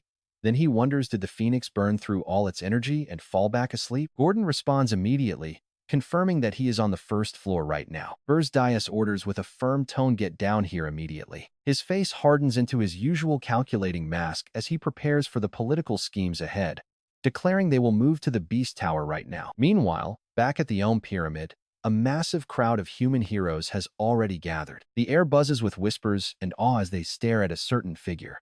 It is Lager, the prodigy who mastered all magic at just 5 stars. The star of the magic tower, Battle Mage Lager, lies lazily on the grass. She looks completely bored and annoyed as the heroes crowd around her. One blushing warrior whispers excitedly to his friend, "This is actually my first time seeing her. Should I ask for an autograph?" The other scolds him, deeply embarrassed by his absolute lack of professionalism. It is pretty embarrassing seeing these elite heroes fussing like this. Suddenly, a man approaches her, bowing deeply with sparkling eyes. "Lady Lager, it is a true honor to fight alongside you. My life is officially complete today." But Lager just waves him off dismissively. "All right, if you are done talking, then get lost. Calling the mere extras, Lodger holds a grand title that highlights her extremely high status in this world. Commander of the Flame Strike Unit. A burly warrior yells out, "Commander, please watch your language. You are totally ruining the reputation of our expeditionary force." But Lager just sits there, completely unbothered by his dramatic outburst. "What did I even do?" she asks. "I have not even attacked anyone yet." Meanwhile, a weird hero in the back whispers in excitement, "I am literally never going to wash my ears for the rest of my life." Lodger sighs heavily, glaring at the chaotic, unorganized army with pure disgust. "They really are just extras. So what exactly do you want me to do? How are we supposed to conquer the tower with a pathetic crowd like this?" Suddenly, ripples of whispers break through the crowd as a glowing figure approaches from behind. Is Lord Hillen joining us too? The 10-star hero who defeated the Demon King of Lust? People say the expedition failed, but a 10-star rank is still a 10-star rank. Hillen steps forward with a confident smile, greeting her with fake politeness. "Long time no see, Logger. I am here to help with the expedition." Lodger glares at him with absolute contempt. "You have got some nerve showing your face here, you loser. I assume you are not wearing that filthy ring anymore. Did you take it off because there are no elves around here to trick?" Hillen's smile cracks slightly, a bead of sweat sliding down his cheek as he desperately tries to keep his composure. "We can talk about that later," he stammers. And honestly, you can almost see the absolute panic in this fraud's eyes right now. Damn it. He thinks she knows exactly how I killed the Demon King of Lust. If she opens her mouth, his entire reputation is completely ruined. Lager stands up. "If not for the Magic Tower orders, I would not even look at you. Either way, I am going to end the Beast Demon King myself, so keep your filthy hands off my target." Hillen maintains his fake, bright smile, offering a polite little bow. "Of course," he replies. But deep down, his dark ambition burns just as intensely as hers, driven by his master's sinister orders. "Don't make me laugh. That Demon Beast King's head is mine."